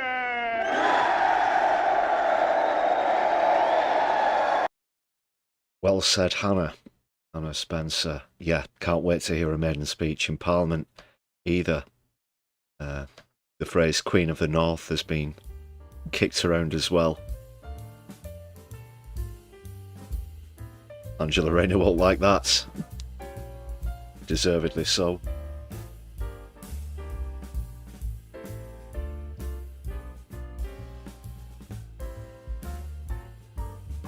Fantastic.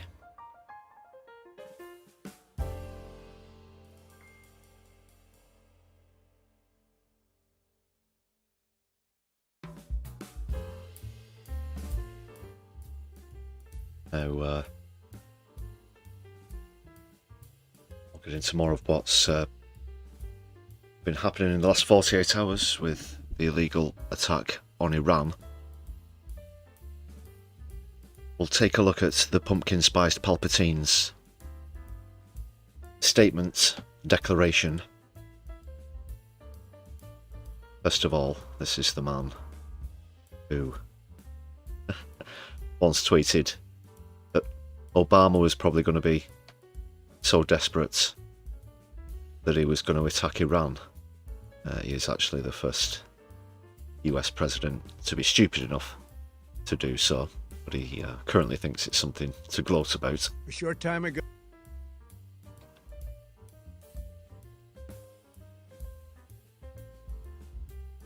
So we'll go through this and then Starmer's statements as well. Just bear with me here.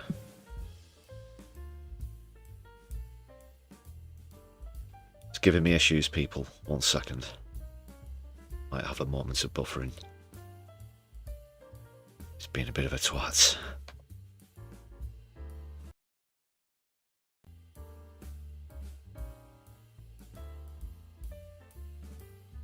Think we're good now?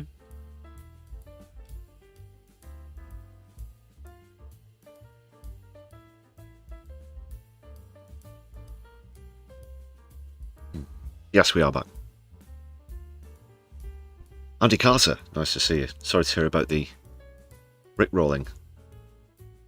But we're never going to give you up or let you down here on My Left Eye. Thanks for joining us on stream.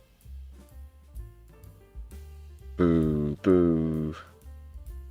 Crickets on that one. I've got the old crickets insert lined up.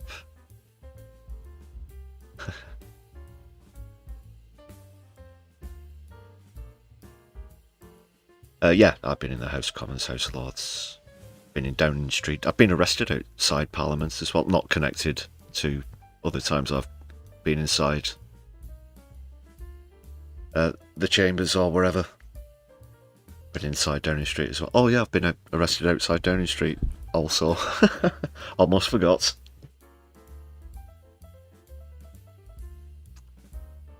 Ah.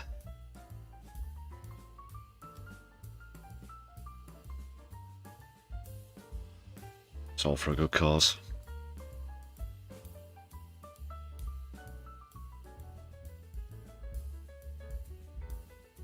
So are we ready? I think a short time ago, there we go. The United States military began major combat operations in Iran. Our objective is to defend the American people by eliminating imminent threats from the Iranian regime, a vicious group of very hard... I've got it. I've got it in my headphones now. So off he goes. This is what a blackmailed pedophile looks and sounds like. Terrible people.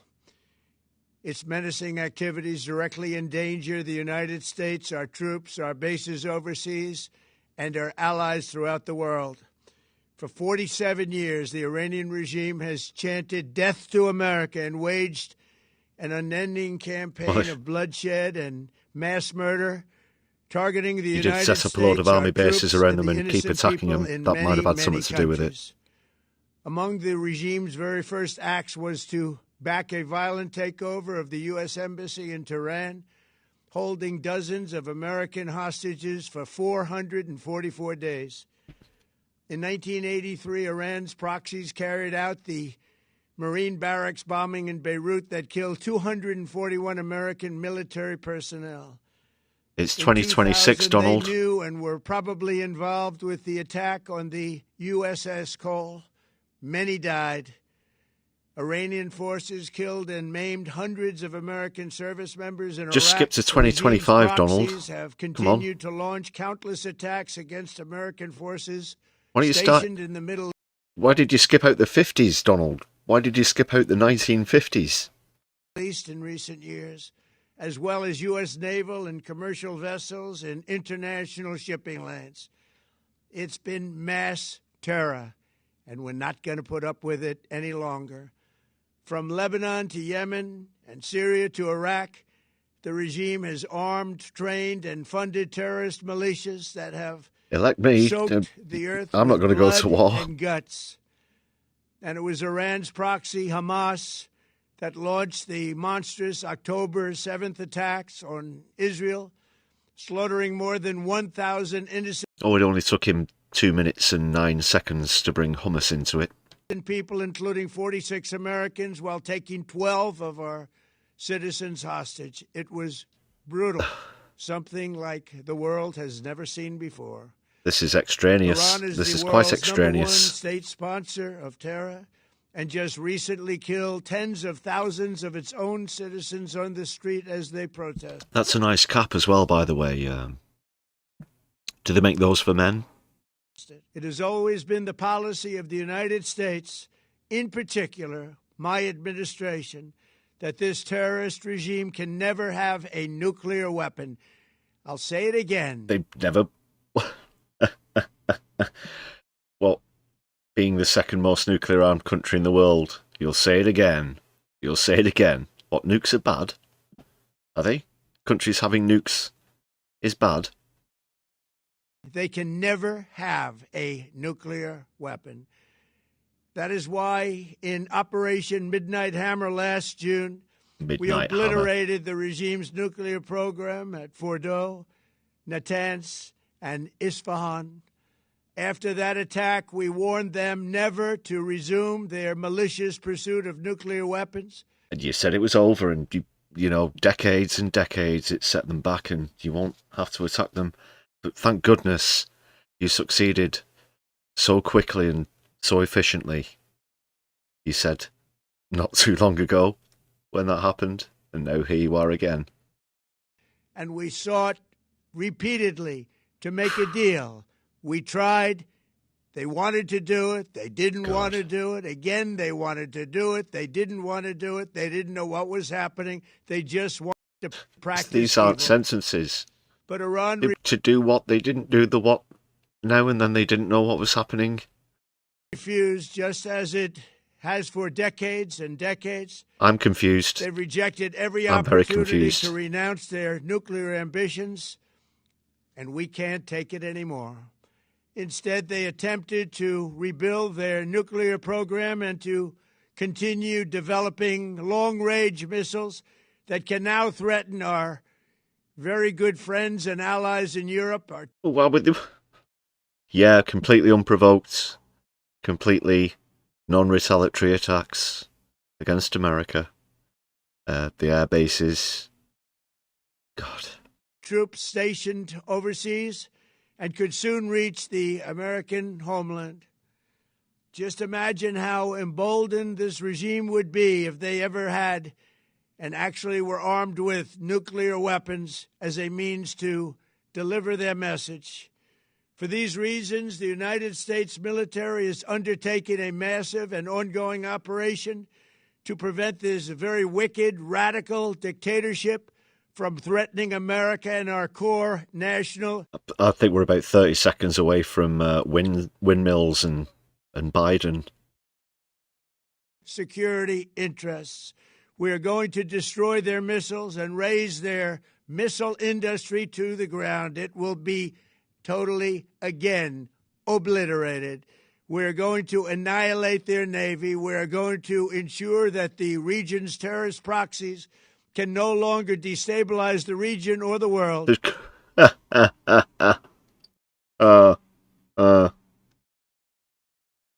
What, like the 51st state of America, aka Israel, do, the real arbiters of destruction, chaos and terror in the region, the only they're nuclear armed, Donald, in the Middle East. And you're the only country that's ever launched a nuclear weapon against another country. Notice on your little historical tour there, you didn't go as far back as the events of 1945, when America twice launched nuclear weapons against Japan. No? And you don't want to talk about Iran in the 1950s? No? And attack our forces and no longer use their IEDs or roadside bombs, as they are sometimes called, to so gravely wound and kill thousands and thousands of people, including many Americans. And we will ensure that Iran does not obtain a nuclear weapon. It's a very simple message. They will never have a nuclear weapon. This regime will soon learn that no one should challenge the strength and might of the United States Armed Forces. I built and rebuilt our military in my first administration, and there is no military on earth even close to its power, strength, or sophistication. My administration has taken every possible step to minimize the risk to U.S. personnel in the region. Even so, and I do not make this statement lightly, the Iranian regime seeks to kill. The lives of courageous American heroes may be lost, and we may have casualties. That often happens in war.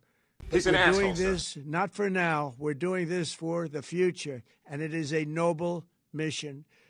We pray for every service member as they selflessly risk their lives to ensure that Americans and our children will never be threatened by a nuclear-armed Iran.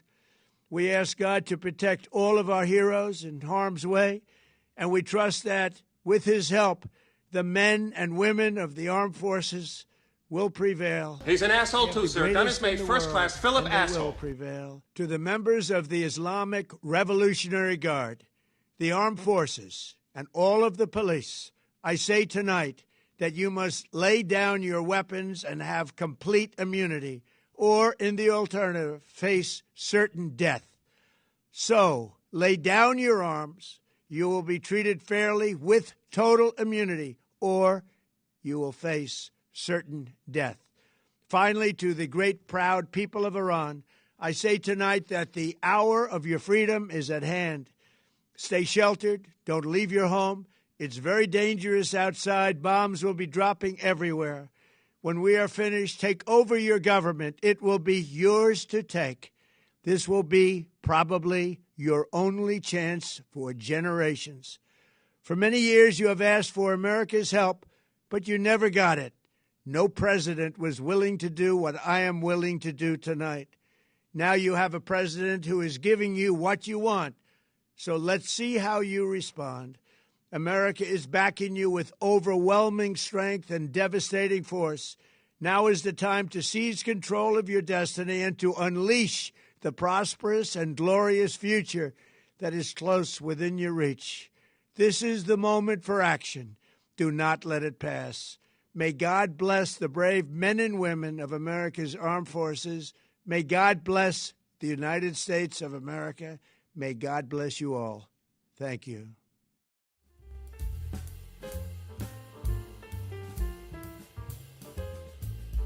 My goodness.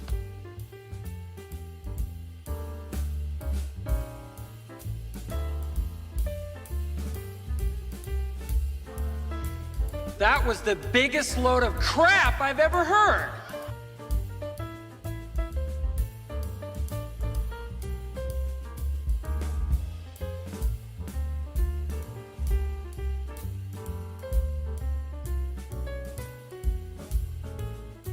So yeah, that's what a blackmailed nonce with his back against the wall who wants to try and distract, well, from the number of times he's mentioned in the Epstein files. That's so far he's prepared to go. But like he said, no president before him has been as stupid or blackmailed enough to do so.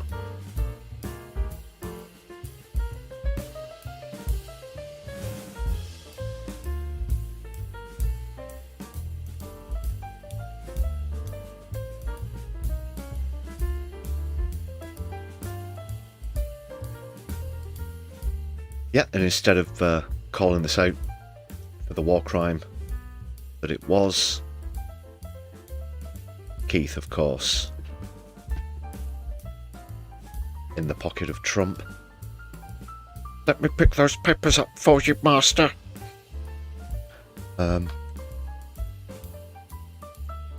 First of all, not wanting to have anything to do with it, then of course, probably immediately after a couple of phone calls from Trump and Benjamin Netanyahu, went on to make this statement. I'll just cue this up now. Again, apologies.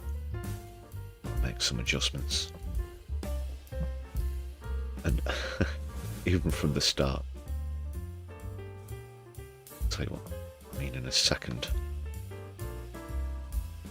Because remember, this is all pre-arranged to make him look strong and stable.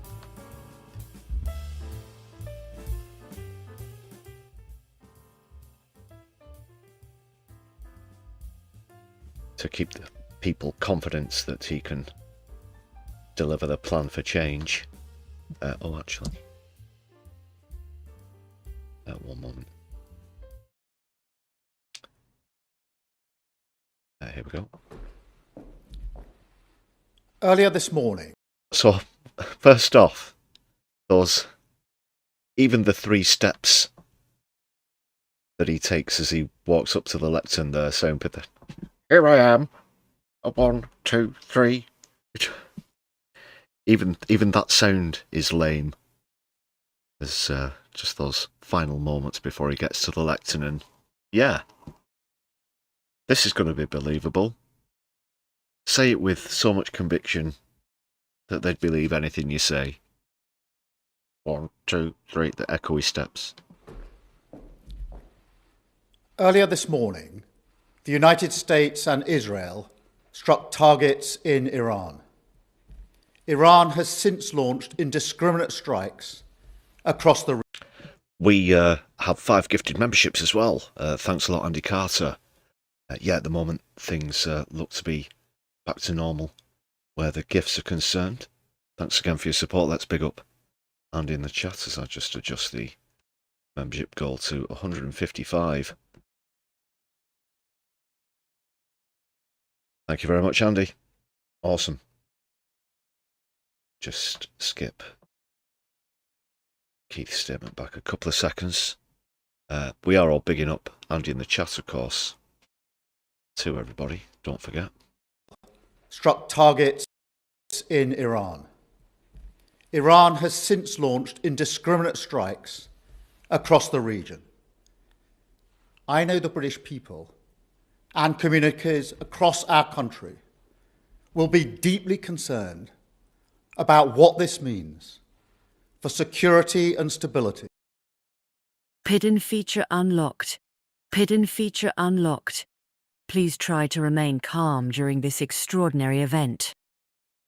Yes, that's right, people. The hidden feature has been unlocked. Security rearing its head, as was bound to happen during this statement. So we're going to count 1 for security as we get through this hidden game, hidden feature, people.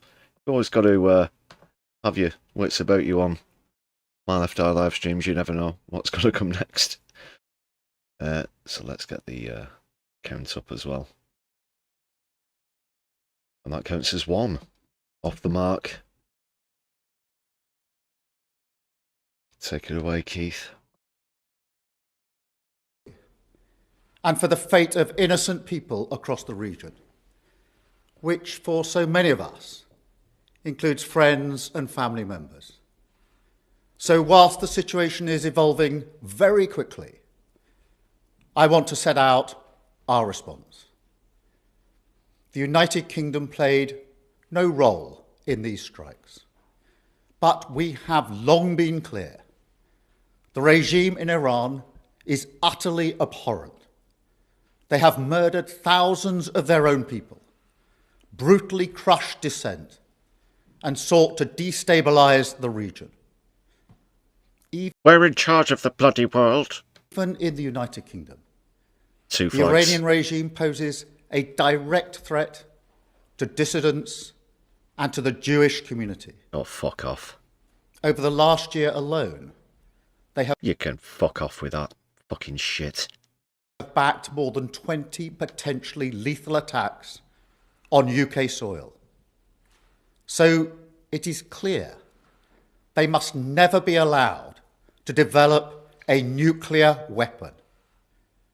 That remains the primary aim of the United Kingdom and our allies, including the US. I condemn Iran's attacks today on partners across the region, many of which are not parties to this conflict. We extend our support and solidarity to them as part of our commitments to the security of our allies in the Middle East. We have a range of defensive capabilities in the region, which we've recently strengthened. Our forces are active, and British planes are in the sky today as part of coordinated regional defensive operations to protect our people, our interests. Defensive.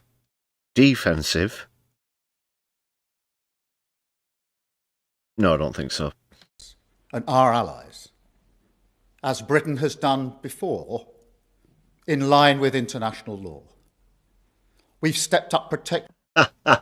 No. International law. This is a completely unsanctioned attack. You despicable bastard. This is unbelievable. How are we expected to buy this? How dare he speak of international law when Mr. Former Director of Public Prosecutions here must absolutely know that this is completely and utterly illegal, as other world leaders have had the bollocks to say, people who will actually stand up to Trump.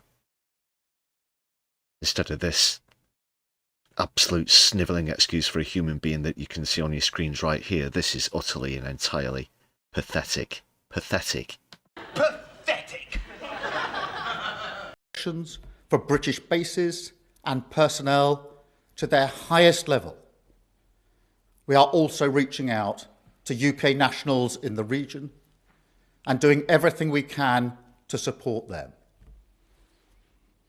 I've been speaking with leaders today from the E3 and across the region. It is vital that we prevent further escalation and But you've done the initial escalation.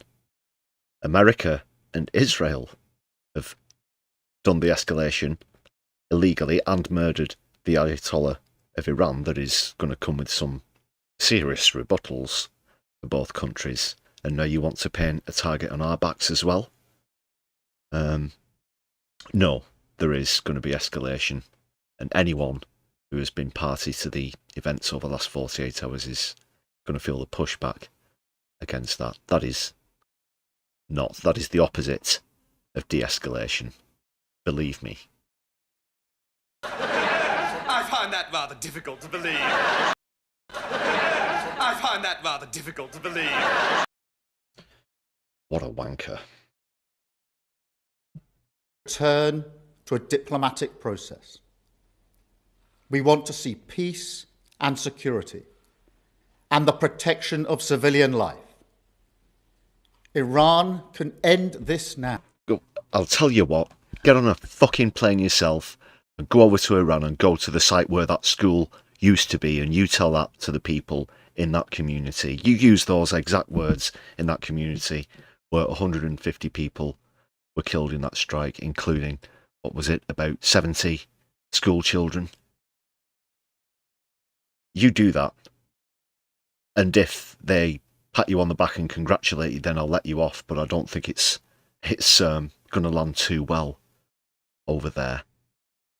But these words are being heard all around the world.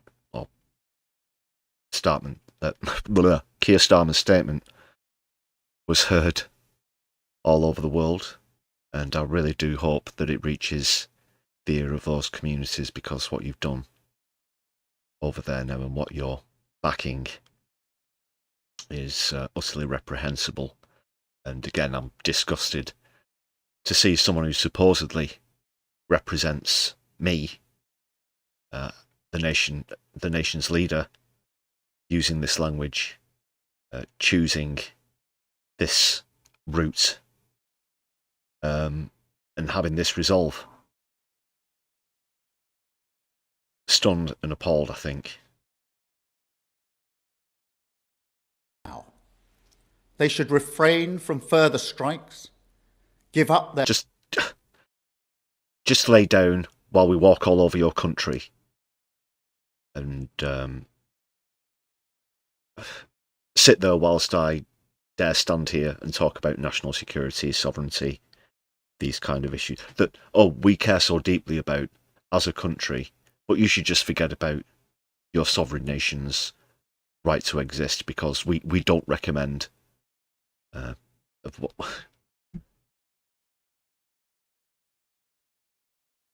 almost lost for words. I just utterly abhor this man, really do.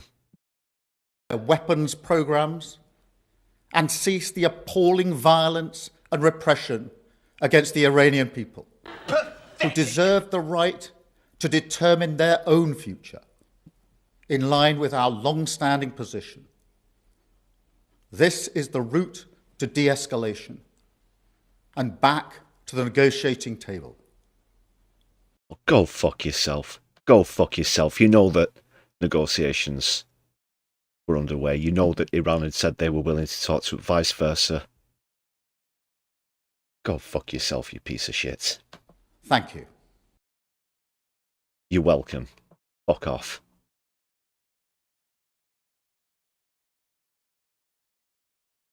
Motherfucker. Can't stand that guy. Really, really, honestly. So just 2 mentions of security. Get rid of this claptrap. Let's bring Harvey Ranger and the Supersonics back in.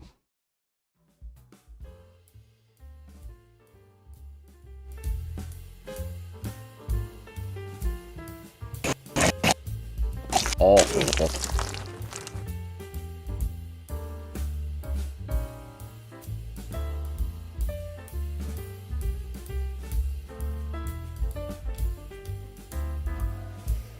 That was the biggest load of crap I've ever heard.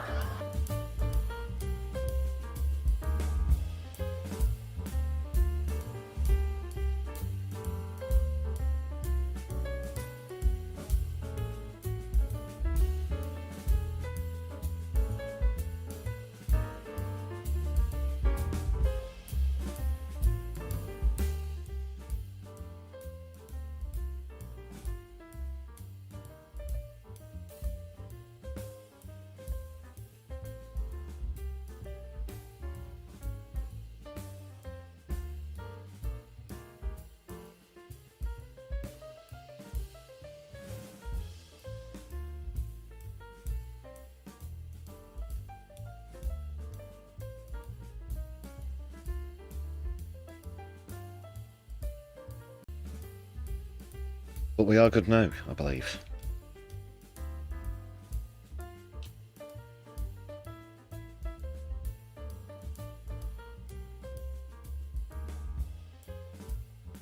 Right, let's try and raise our spirits a little here after that piss-boiling statement.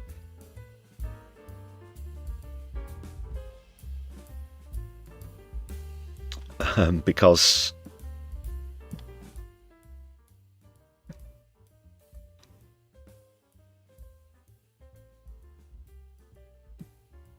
well, where do I start?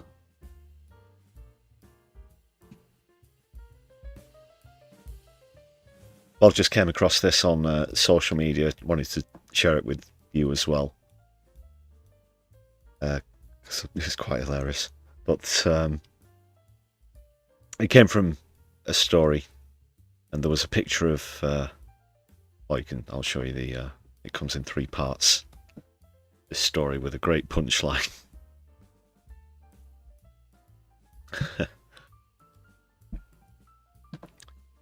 So Politics UK were reporting and said reported Keir Starmer on the phone with French President Macron and German Chancellor Merz to discuss the situation in Iran. And you can see a comment there from a user called Xborto, who used a grayscale black and white picture of it looks like either Rod or Todd from The Simpsons, the Flanders kids.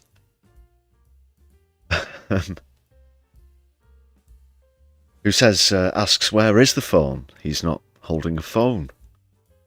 And what you think about Iran,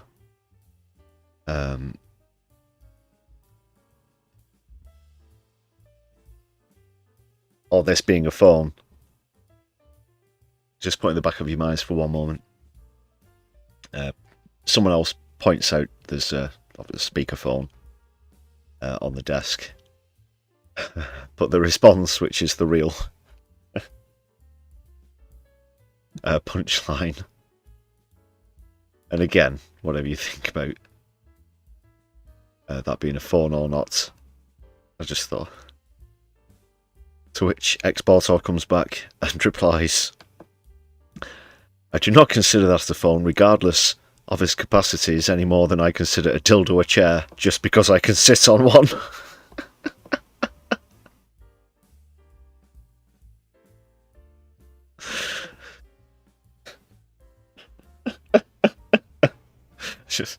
regardless of its capacities. No more than I consider a dildo a chair just because I sit on one.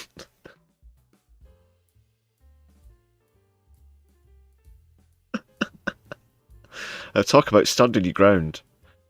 Fair enough.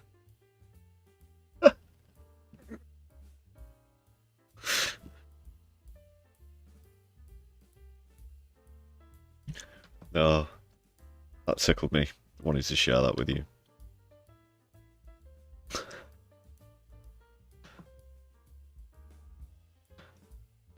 It's a bit crude. Hope you don't mind.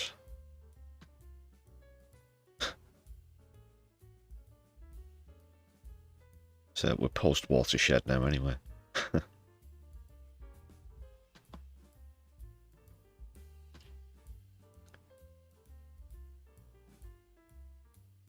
Where does that bring us up to? Yeah, like I said, the pushback against US Army bases as well as Israel has perhaps been a bit worse than they were expecting. So we're going to take a look at that. Tel Aviv has been hit as well, of course. Other countries have been brought into the fray as things develop. But some of them to Iran's assistance as well. We're going to start off with a look at something which we're not certain that America were aware that Iran had. But this report discloses, apparently,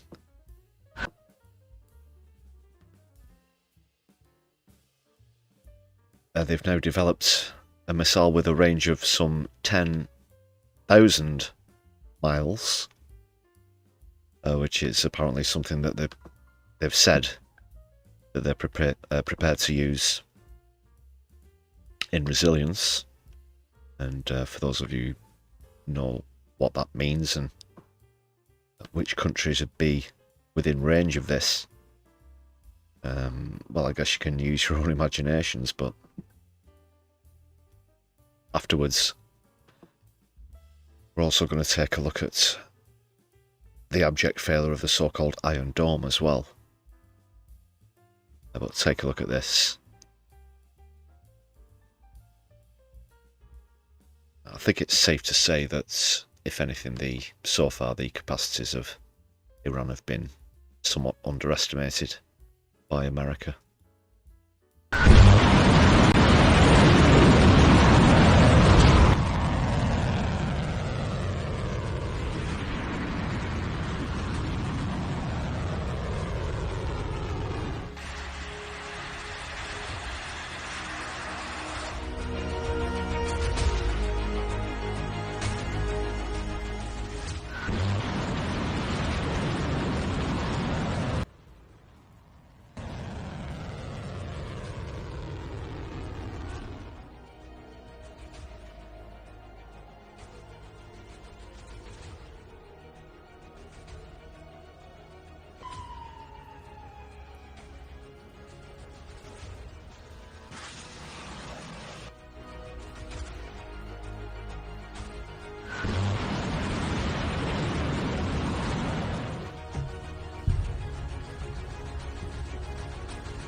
Well, some incredible footage there. And there's more where that's concerned as well. MIDI doctors, yeah, good point in the chat there. A pedo in the middle of the night without legal remit from Congress has started World War III. Effectively. Well, they said that we were being hyperbolic when we brought that up last time, that they would be the inevitable consequences of this, perhaps short term as well. And unfortunately, I wouldn't be surprised to see if we were proved right.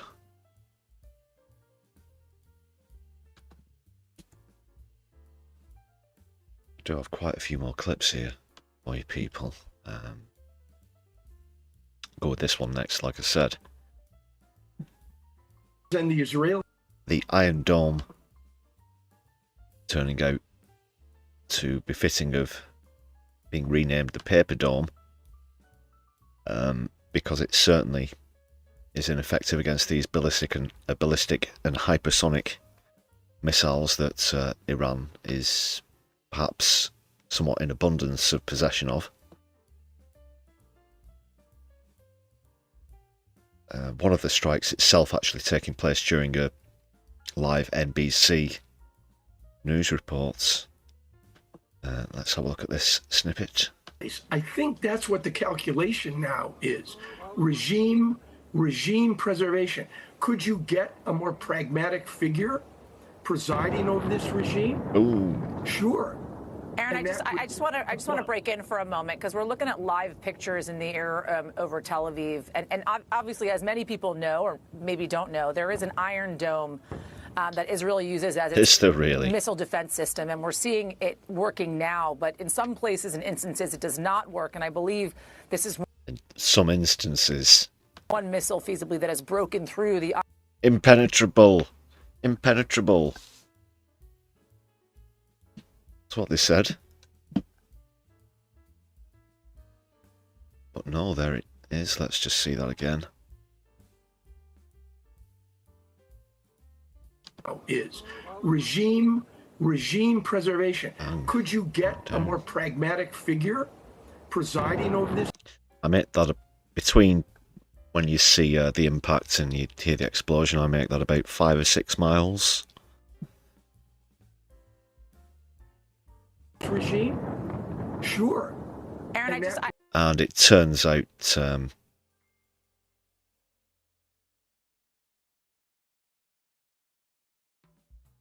several US Army bases were also hit, but we're going to see some more from Tel Aviv because first of all, I mean, look at this. The first thing Benjamin Netanyahu decided to do was get the fuck out of there, fearing retaliatory attacks from Iran. He hopped on a plane. Apparently, he initially tried to land in Cyprus. He was denied. He was actually denied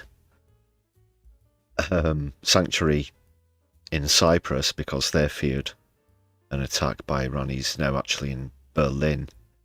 He later fled to Germany, but what a coward. So he's left his country behind. Apparently, a few of his close relatives, some of whom are serving in the IDF, have been killed since he fled and left them and his nation behind in an absolutely cowardly fashion. And again, my message to Germany is, why haven't you arrested this man yet? Why are you harbouring and sheltering an international war criminal in Berlin, of all places?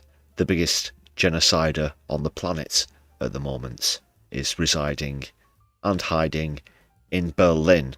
Is this what it's all going to come down to once? Have you got a nice bunker built for the fucking bastard? Well, even if you have, that won't last. Arrest this man and try him for his crimes. What an absolute coward. Netan Scarpa, who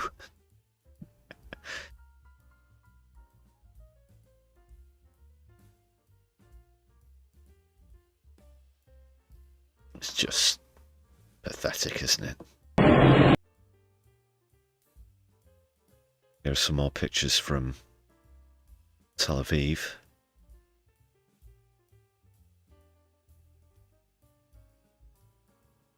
Which is still taking something of an absolute twatting as I speak.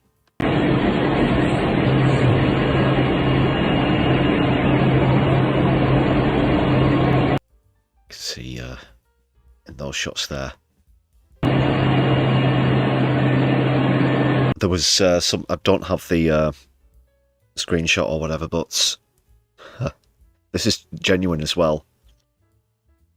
A hotel in Tel Aviv was hit, and someone actually posted on TripAdvisor or whatever, gave it 1 star, so it wouldn't recommend. It was hit by a our room was hit by a rocket whilst we were staying there. Fucking hell.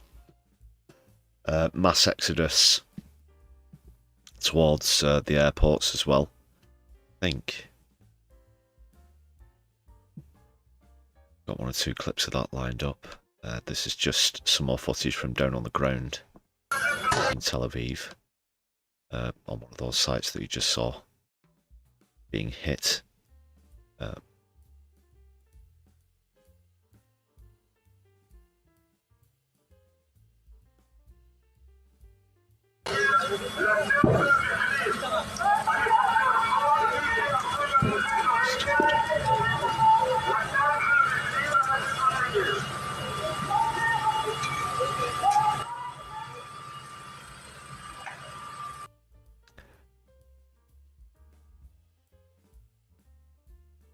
Apparently the USS Abraham Lincoln has been targeted by 4 ballistic missiles as well. That's something that's been underreported on the mainstream media.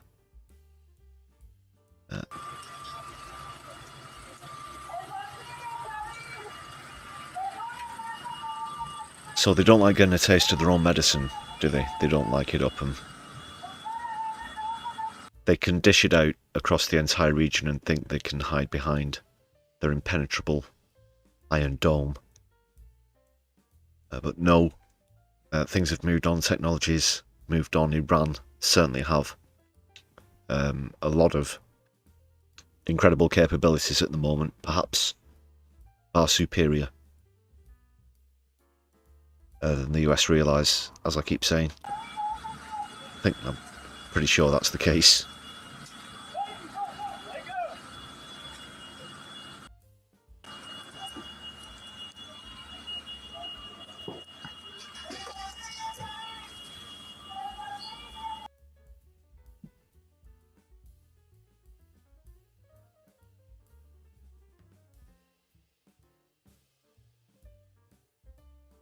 There's more here. Let's just... Oh, this... yeah, this one.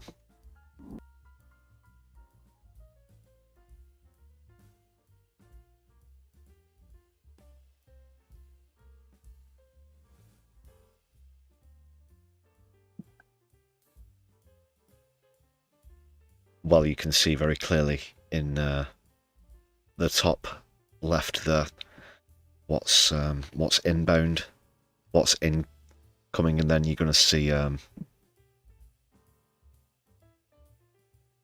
you're going to see a bunch of Zionists have the smug smiles wiped off their face as they realise the consequences of their country's abhorrent actions.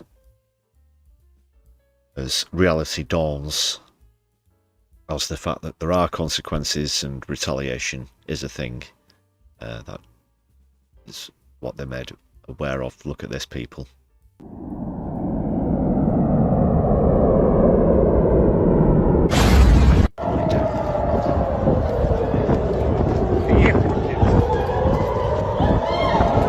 not so smug now, are they?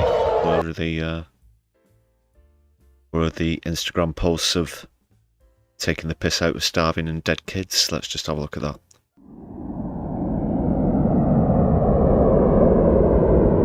It's almost Hollywood-esque in the trajectory, and look at that freeze frame there. Kaboom.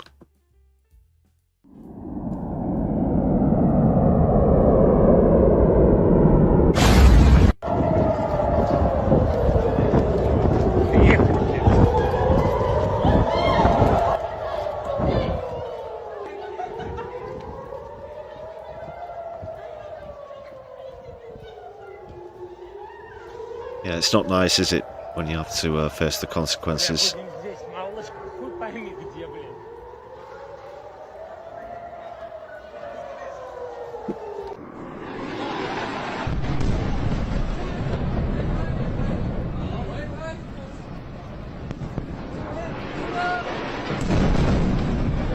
Impenetrable. Impenetrable. Iron Dome.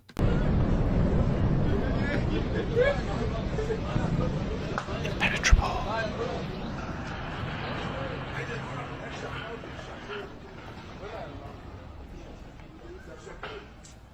More like a sieve.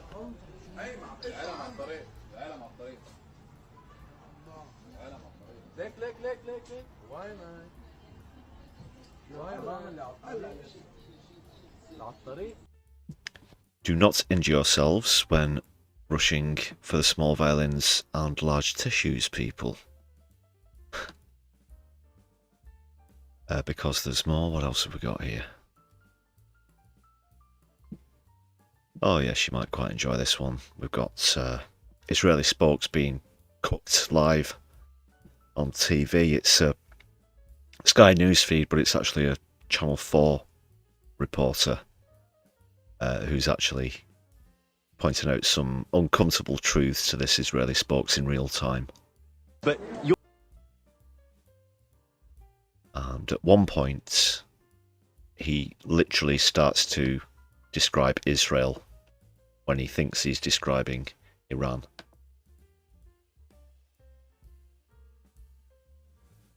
Let's see what's happening. Just want to make sure I'll be able to hear this. Yeah, appreciate your patience. your Prime Minister is a wanted war criminal. You don't have the moral high ground here at all. Great way to start off. This is a war crime. This is... No, that's retaliatory action. That's what that is. Under international law, a country can defend itself by any means. It's a war crime. Targeting civilians, targeting elderly women, killing... Targeting civilians. An Israeli spokes is standing there and is going to continue to describe the actions of Israel, not just since October 7th, 2023, but for decades now. Just listen to the man. It's a war crime. Targeting civilians, targeting elderly women, killing, murdering... Like you. Her caregiver from the Philippines. And the Iranian regime is targeting not only us in Israel.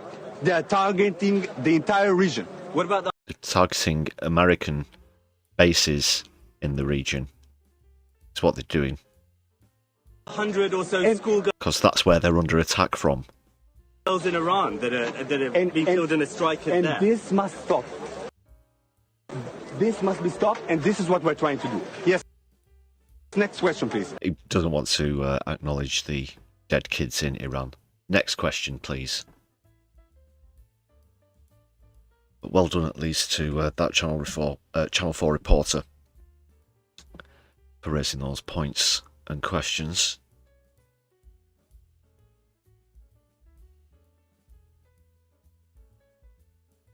And Iraq have actually come into this now. They've been taking down Israeli missiles in support of Iran. Got some RC footage of this.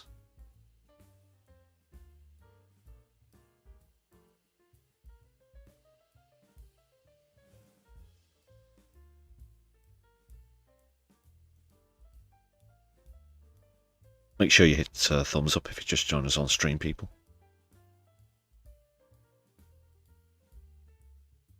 You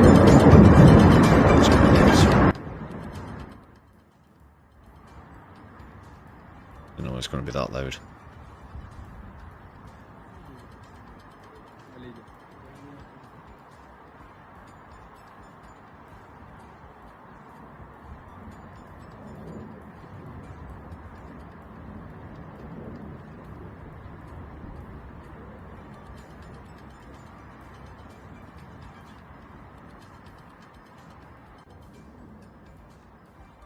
So that's Iraq, and you can also see here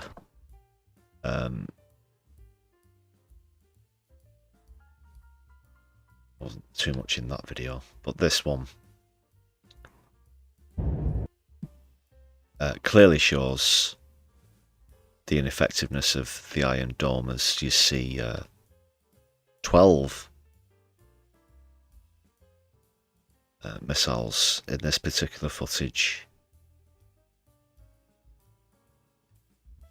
successfully hit the targets. It's the infallible, impenetrable Iron Dome yet again struggles to live up to its name. But yeah, this is again almost Hollywood-esque, quite surreal. See things out in real time as we're doing at the moment, but will it lead to World War III? That's the inevitable question. If it does, then Israel's defence game might not certainly be as strong as they thought it was.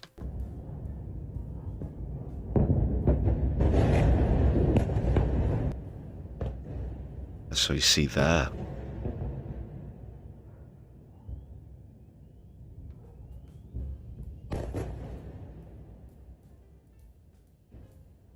completely unhindered.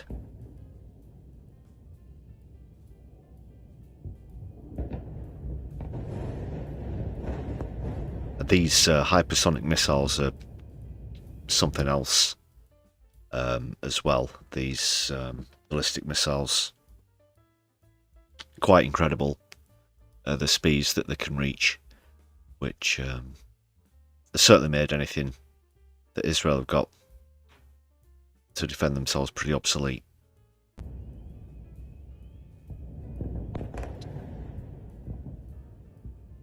They're behind with the times, and America, of course, sending forces halfway around the world only have a certain amount of defensive artillery as well. As many of their bases come under attack.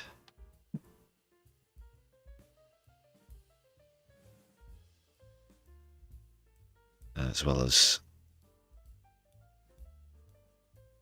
Israeli ones, which we're going to see in this next clip, I hope. Just that for you.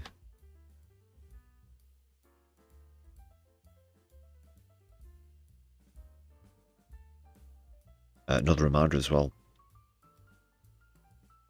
some of Netanyahu's close relatives were taken out in these attacks. This is after he'd cowardly run away to Berlin.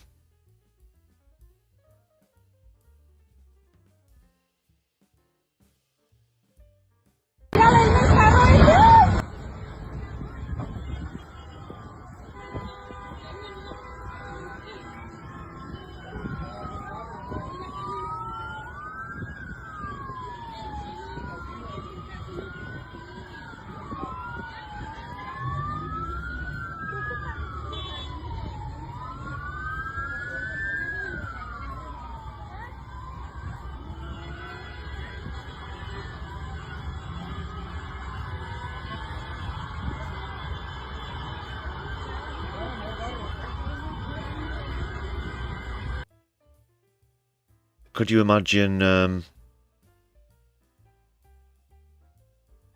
your country's leader abandoning you during this time when you're under retaliatory attack? So he starts the fights and then leaves the playing field and just leaves citizens, members of the Air Force in this case, to die and suffer. Just can't reiterate what an absolute coward Benjamin Netanyahu is.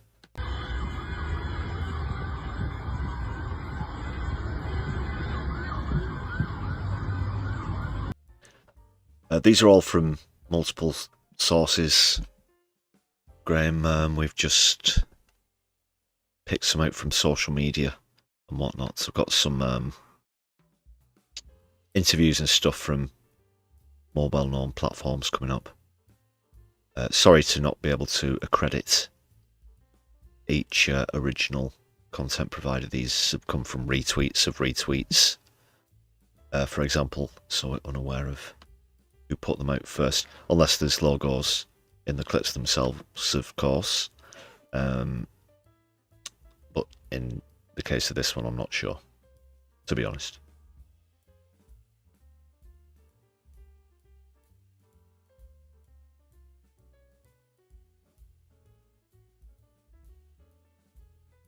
Have a look at this one as well. This is before we get onto those interviews and some protest footage as well. Imagine, well, if you're from Manchester, driving around the Ring Road, the M60, or if you're in London, the M25, wherever, or you're driving up the M6, wherever it might be, to this site, which is quite incredible, I have to say. And again, sorry I can't accredit the original uploader.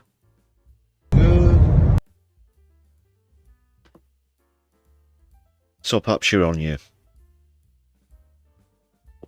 you know, you're on the motorway, perhaps starting off a long journey or whatever. And then you see this. Just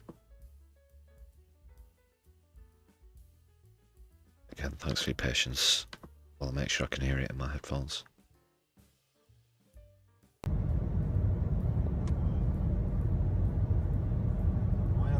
This is from within Iran.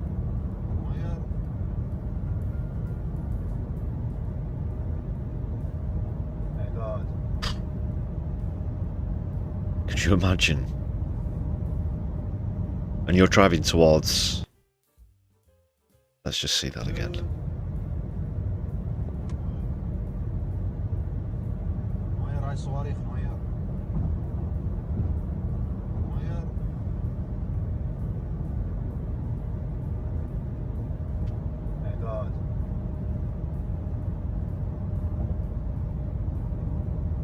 And all across the horizon as well. Yeah. It's safe to say that their capabilities have definitely been underestimated. Wow.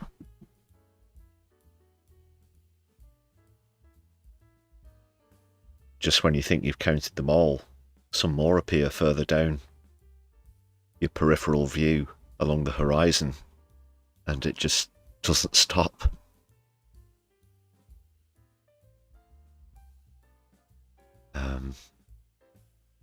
And that is what Trump has started. That is what Benjamin Netanyahu started. Are we being dragged into an all-out war? Unfortunately, that's something to be genuinely fearful about, not something that we'd like to see.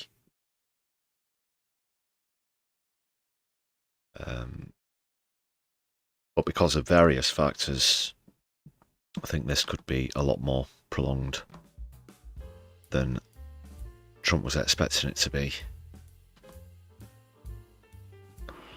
A lot of the citizens of America seem to be aware of that. Here's some footage from New York, where thousands of people showed up. This is somewhere in or close to Times Square. But again, many, many thousands out to demonstrate against Trump, call for peace, say hands off the Middle East.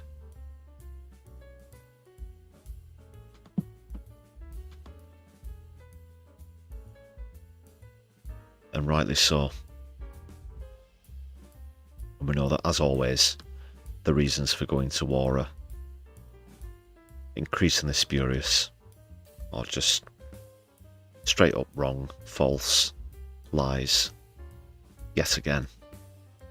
We don't want to see history being repeated, neither do New Yorkers. Let's see what's happening.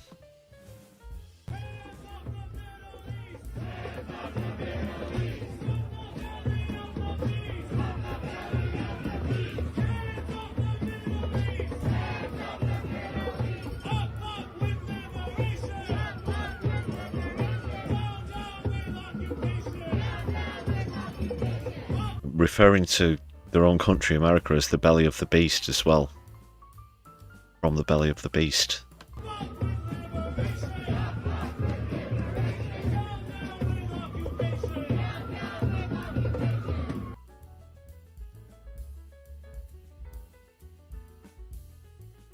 Only one example there of many. Great turnouts, from what I'm led to believe, in New York.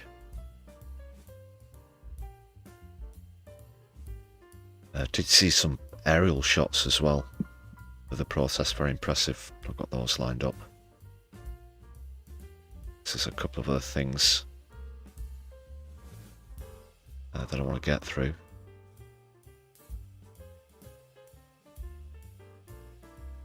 Sorry, I don't know what happened with the chat there. One day we'll be glitch free. I assure you.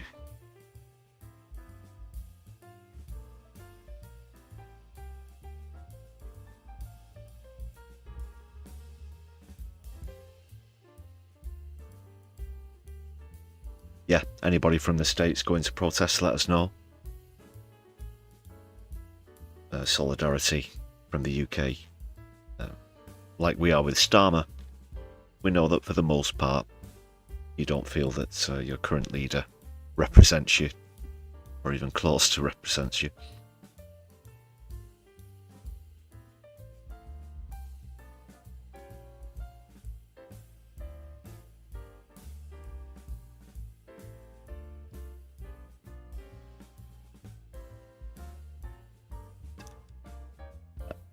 Right, yeah. Let's see a few interview clips now. First of all, the always impressive Professor Syed Mirandi, who's always impressive. Last time round, responding to ridiculous accusations from Western media, or excuses for media. You're better off sticking with alternative sources like My Left Eye, of course, people. Crammed with quality, as usual.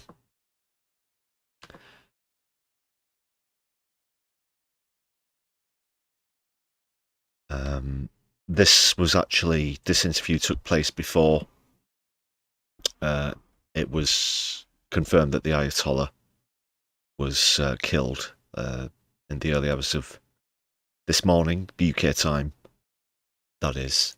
So this is from earlier in the day, I believe. Just for context, but it doesn't take anything away from the fact that he completely and utterly debunks all of the crap that's being presented to him. and we were in the midst of negotiations when they engaged in war. This time round, in the midst of negotiations, they engaged in death and destruction and murder through a blitzkrieg attack again. And we just heard that the negotiations were making progress. We saw that the Omani mediator went to the United States and spoke on television and said that significant progress had been made. So the Israeli regime does not want progress, nor does the Epstein class in the United States and across the Western world. I like it how he calls them the Epstein class. I really like how he calls it out for what it is. And Trump is using this as a distraction as well. Like I said, these are the lengths that the blackmail nonce is prepared to go to. It's absolutely reprehensible. They want war, they want death and destruction, and apparently they're the ones who own the United States. I think everyone knows that they're lying. This was not preemptive. There was no plan for war. It is always the Israeli regime that attacks. They bomb Lebanon, murder people, and say it's preemptive. They kill people in Gaza and say it's preemptive. They murder people in the West Bank and say that they're protecting themselves. It's always the Israeli excuse, and the Western media will repeat it. Just like when they murder women and children in Tehran when they slaughter people across the country here. Western media, legacy media, will call it precision strikes with great intelligence. But all we see is death and destruction on the streets in Tehran. During the last war, two of the missiles struck one of the most important squares in Tehran, slaughtering huge numbers of people. There was no military base anywhere nearby. So to call it preemptive is basically a way to tell the Western media what the narrative is. But in reality, this is just pure aggression. Trump is bound to the Epstein class, and therefore Iran is prepared for war. And as we all know, if there is war, then there will be no more oil and gas from this region. And that will lead to an economic crisis. We are already at... Yeah. Hope you're all looking forward to that. And energy bills, of course, are going to come into that. If you drive a vehicle, your petrol, your diesel, whatever you put into your vehicle, that's going to go up as well. All because of this. How much are eggs? God. War with the What a Israeli time to be regime. alive. And Iran will strike and strike very hard. And we saw what happened last time during the 12-day war. It was the Israeli regime that had to come begging for a ceasefire. But if the United States gets involved, then it's war with the United States. And Iran will do everything necessary, and by any means necessary, it will defend itself and make sure that the aggression is defeated. Last time round, we were... Well said. Professor said Morandi.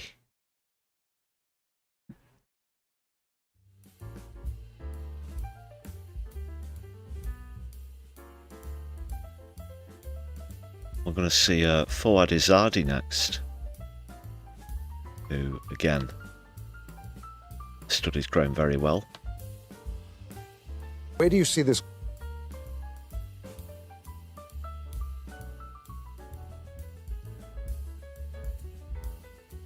This is Al Jazeera.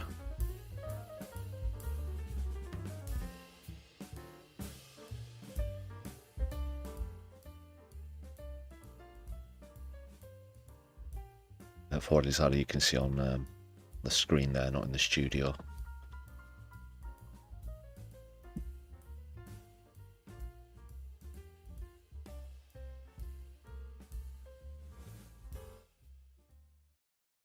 Going.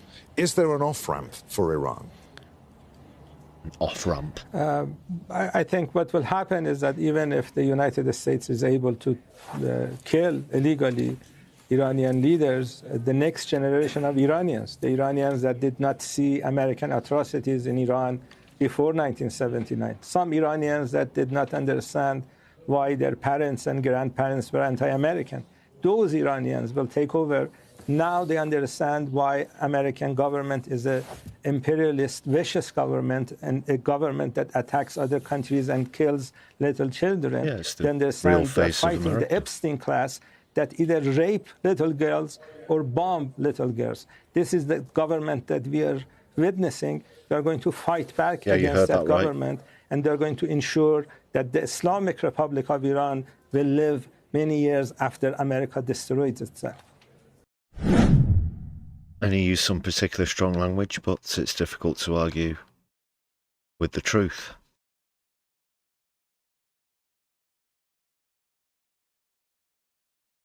Fouad Izadi there. And over here in the UK, Richard Tice was caught out during an appearance on LBC with Lewis Goodall. The people there. Another example of double standards where reformplc.co.uk/recycle Tories are concerned. So let's see what's happening here. It will be very risky for them, clearly. They will be risking life and limb to take up arms or who knows what against their own government, which is armed to the teeth and has been embedded in that country for half a century. Given that, therefore, if they attempt that and it goes wrong and people have to flee, would we welcome those refugees to our shores? Would you think we should? I think from everything I'm hearing, actually, the likelihood is that Iranian dissidents will want to go back to Iran to help Iran. But sure, but if the revolution goes wrong... All of that, in a sense, is to look at over the coming months. What we must hope and give support is for the Persian people, the Iranian peace-loving people, hard-working people. Persian. You don't even know what century you're living in, do you, Richard? Persian. Fucking hell. Iran. To give them the maximum opportunity to get their country back. But I mean, Iran, I just only mentioned it because we already have a reasonable flow of refugees from Iran. Iran, in fact, was the third most common nationality of refugees on small... And he's making a very good point here, Lewis Goodall. You won't believe the response from Richard Tice. Boats in 2025. But the issue is whether or not... Where was your support for those Iranians in small boats? Because our deep concern is that actually some of those have links to the regime looking to spread anti-Semitism. Within Iran, there are those who are part of the regime who are very bad. What are the good ones, not the bad ones, not the bad terror ones that we try and make you scared of most of the time, but the good ones. Oh, good, brave people. Escaping the bad regime that is legitimately being targeted illegally by America and Israel. But if they want to come here, oh no, bad anti-Semites, no, must condemn. He's backed so tight into a corner that his arsehole's going to turn into a fucking triangle.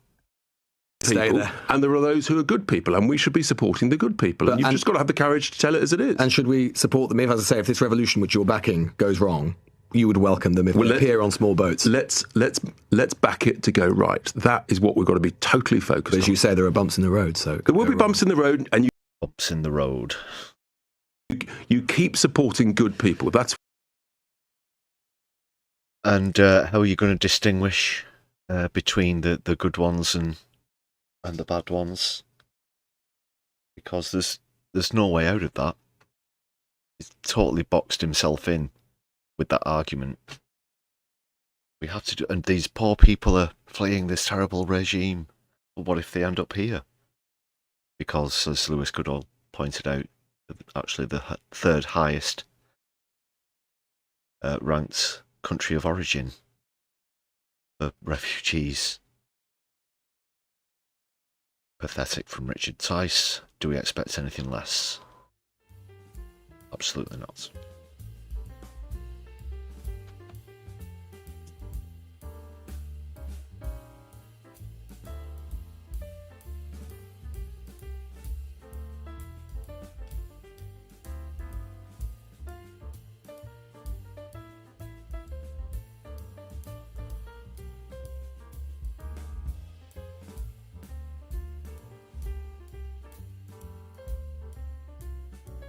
So this is far from over. I think Trump expected just to go over there, strike the country, take out the leader, in order to try and,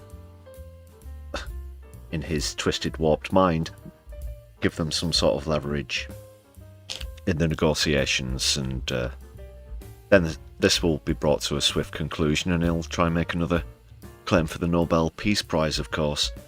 Speaking of which, didn't the Board of Peace get bored of peace pretty quickly?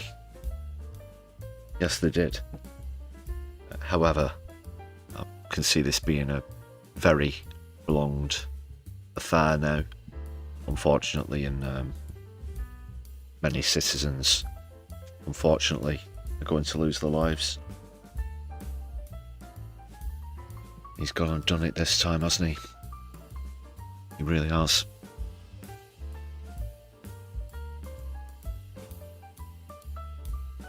But let us try and raise our spirits with some slightly deadpan, leaning on the dark side comedy now.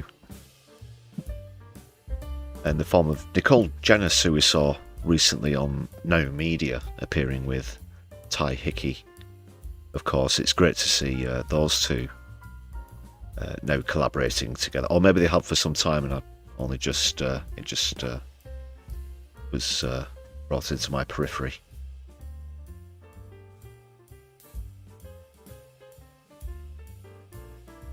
But this is a solo vid from Nicole. Sums up this last 48 hours particularly well, I believe. What's happening? We attacked Iran preemptively. Why? Master's orders. Who? Ah.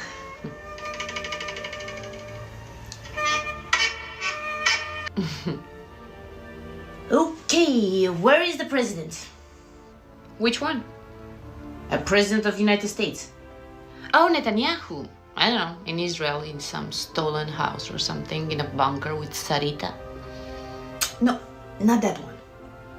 Oh, the lapdog. On stage. What is he saying? Oh, convincing people they may need to die for their greatest ally. Good boy. Look at him. Well, turns out that ink for the redaction of Epstein files was not enough. We needed some smoke. National security. Yes, national security schedule. During Epstein scandal, you do the math. Look at him.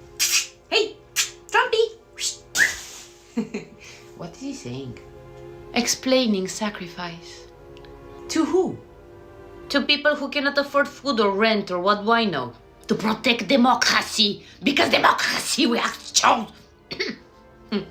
It's very important. National security, thousands and thousands of kilometers away. Make America great again. Make Middle East greater Israel. Yes. Oh, I see we started to liberate some people in Iran. Oh, those schoolgirls. They needed to be liberated by their life. Americans, fight till the last American. I mean, if you cannot molest them, bomb them, no? American philosophy. Good hell. Then the PTSD. True though. The PTSD. Kill some civilians and kids for Israel. Look at them. The professional victims are in the bunkers. Don't you feel bad for the Israelis? Oh. Operation Epstein Fury. Make America great again. Yeah.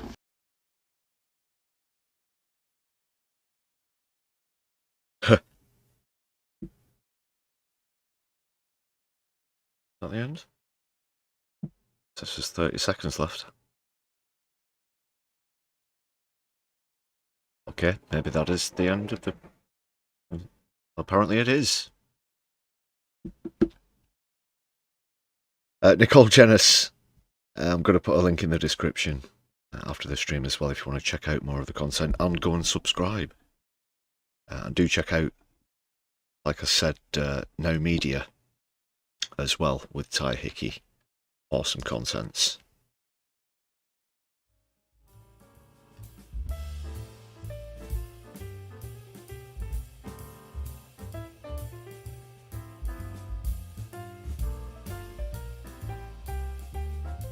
Yeah, they did that great one taking the piss out of Bono, didn't they? And the United Nations as well.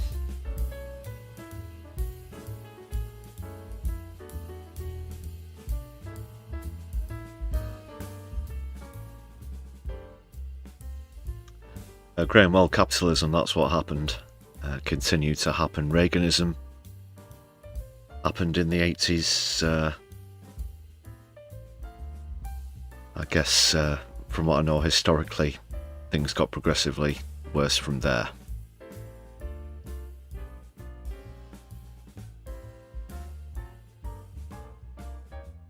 think I pointed out at the top of the stream, but I will just reiterate, of course. In America's 250-year history, there's only not been at war for 16 of those 250 years. But likewise, there is barely a country on the globe that the UK, that Britain hasn't touched, shall we say.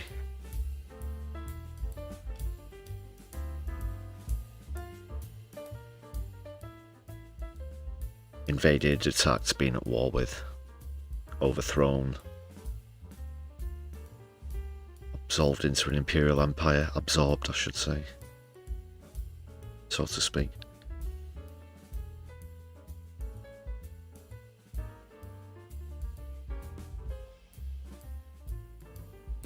Okay, goodness, been on for over 3 hours now. Told you to be quite a rich stream with a lot to get through. That's certainly true. Stick around, people.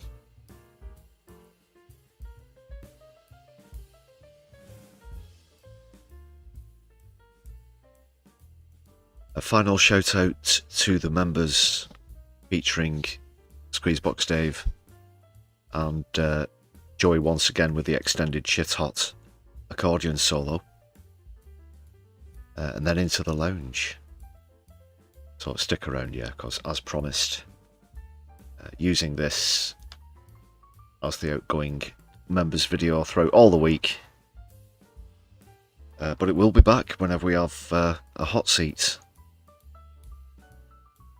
once again. Then I'm going to do a raid, so stay put, people.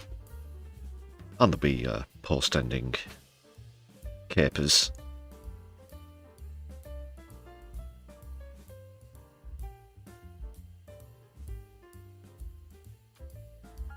Because we're all about quality here on My Left Eye.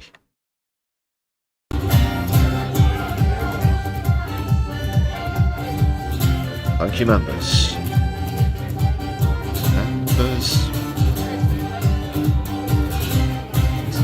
It fits.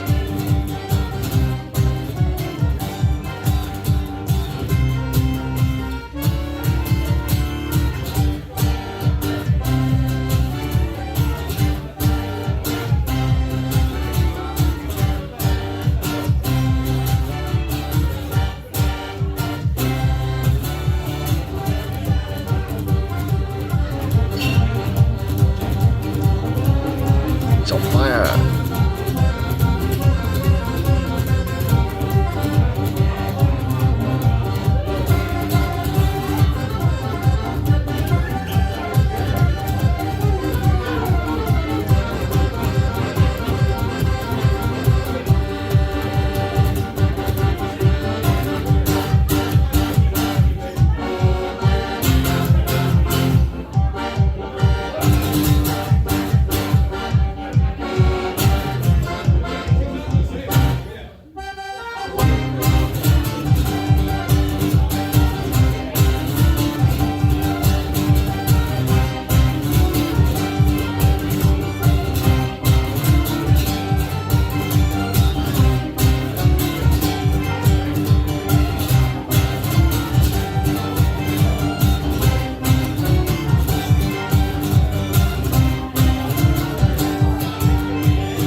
Thank you, members.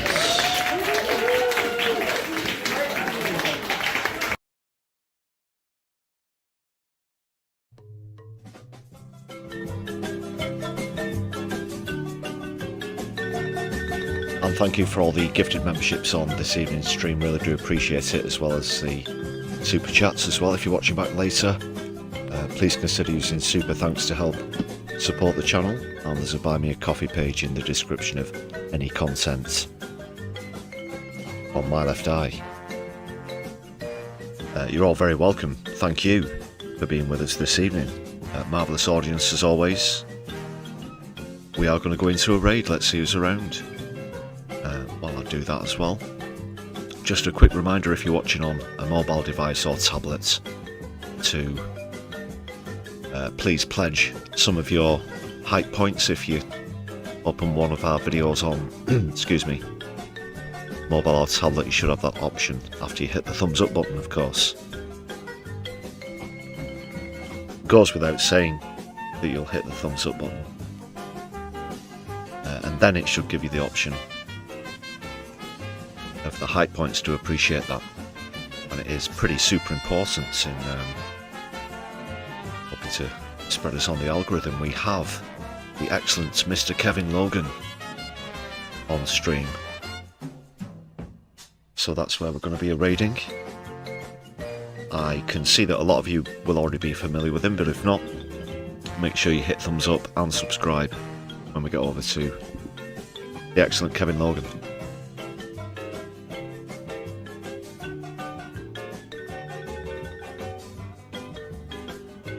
Alright, people.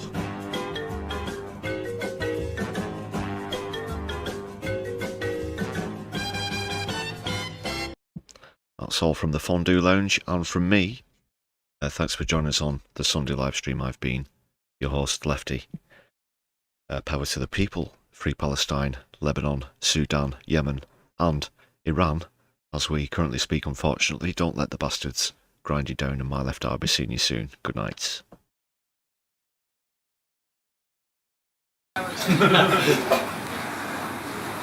Cheers, good luck. Oh, thank you. All the best.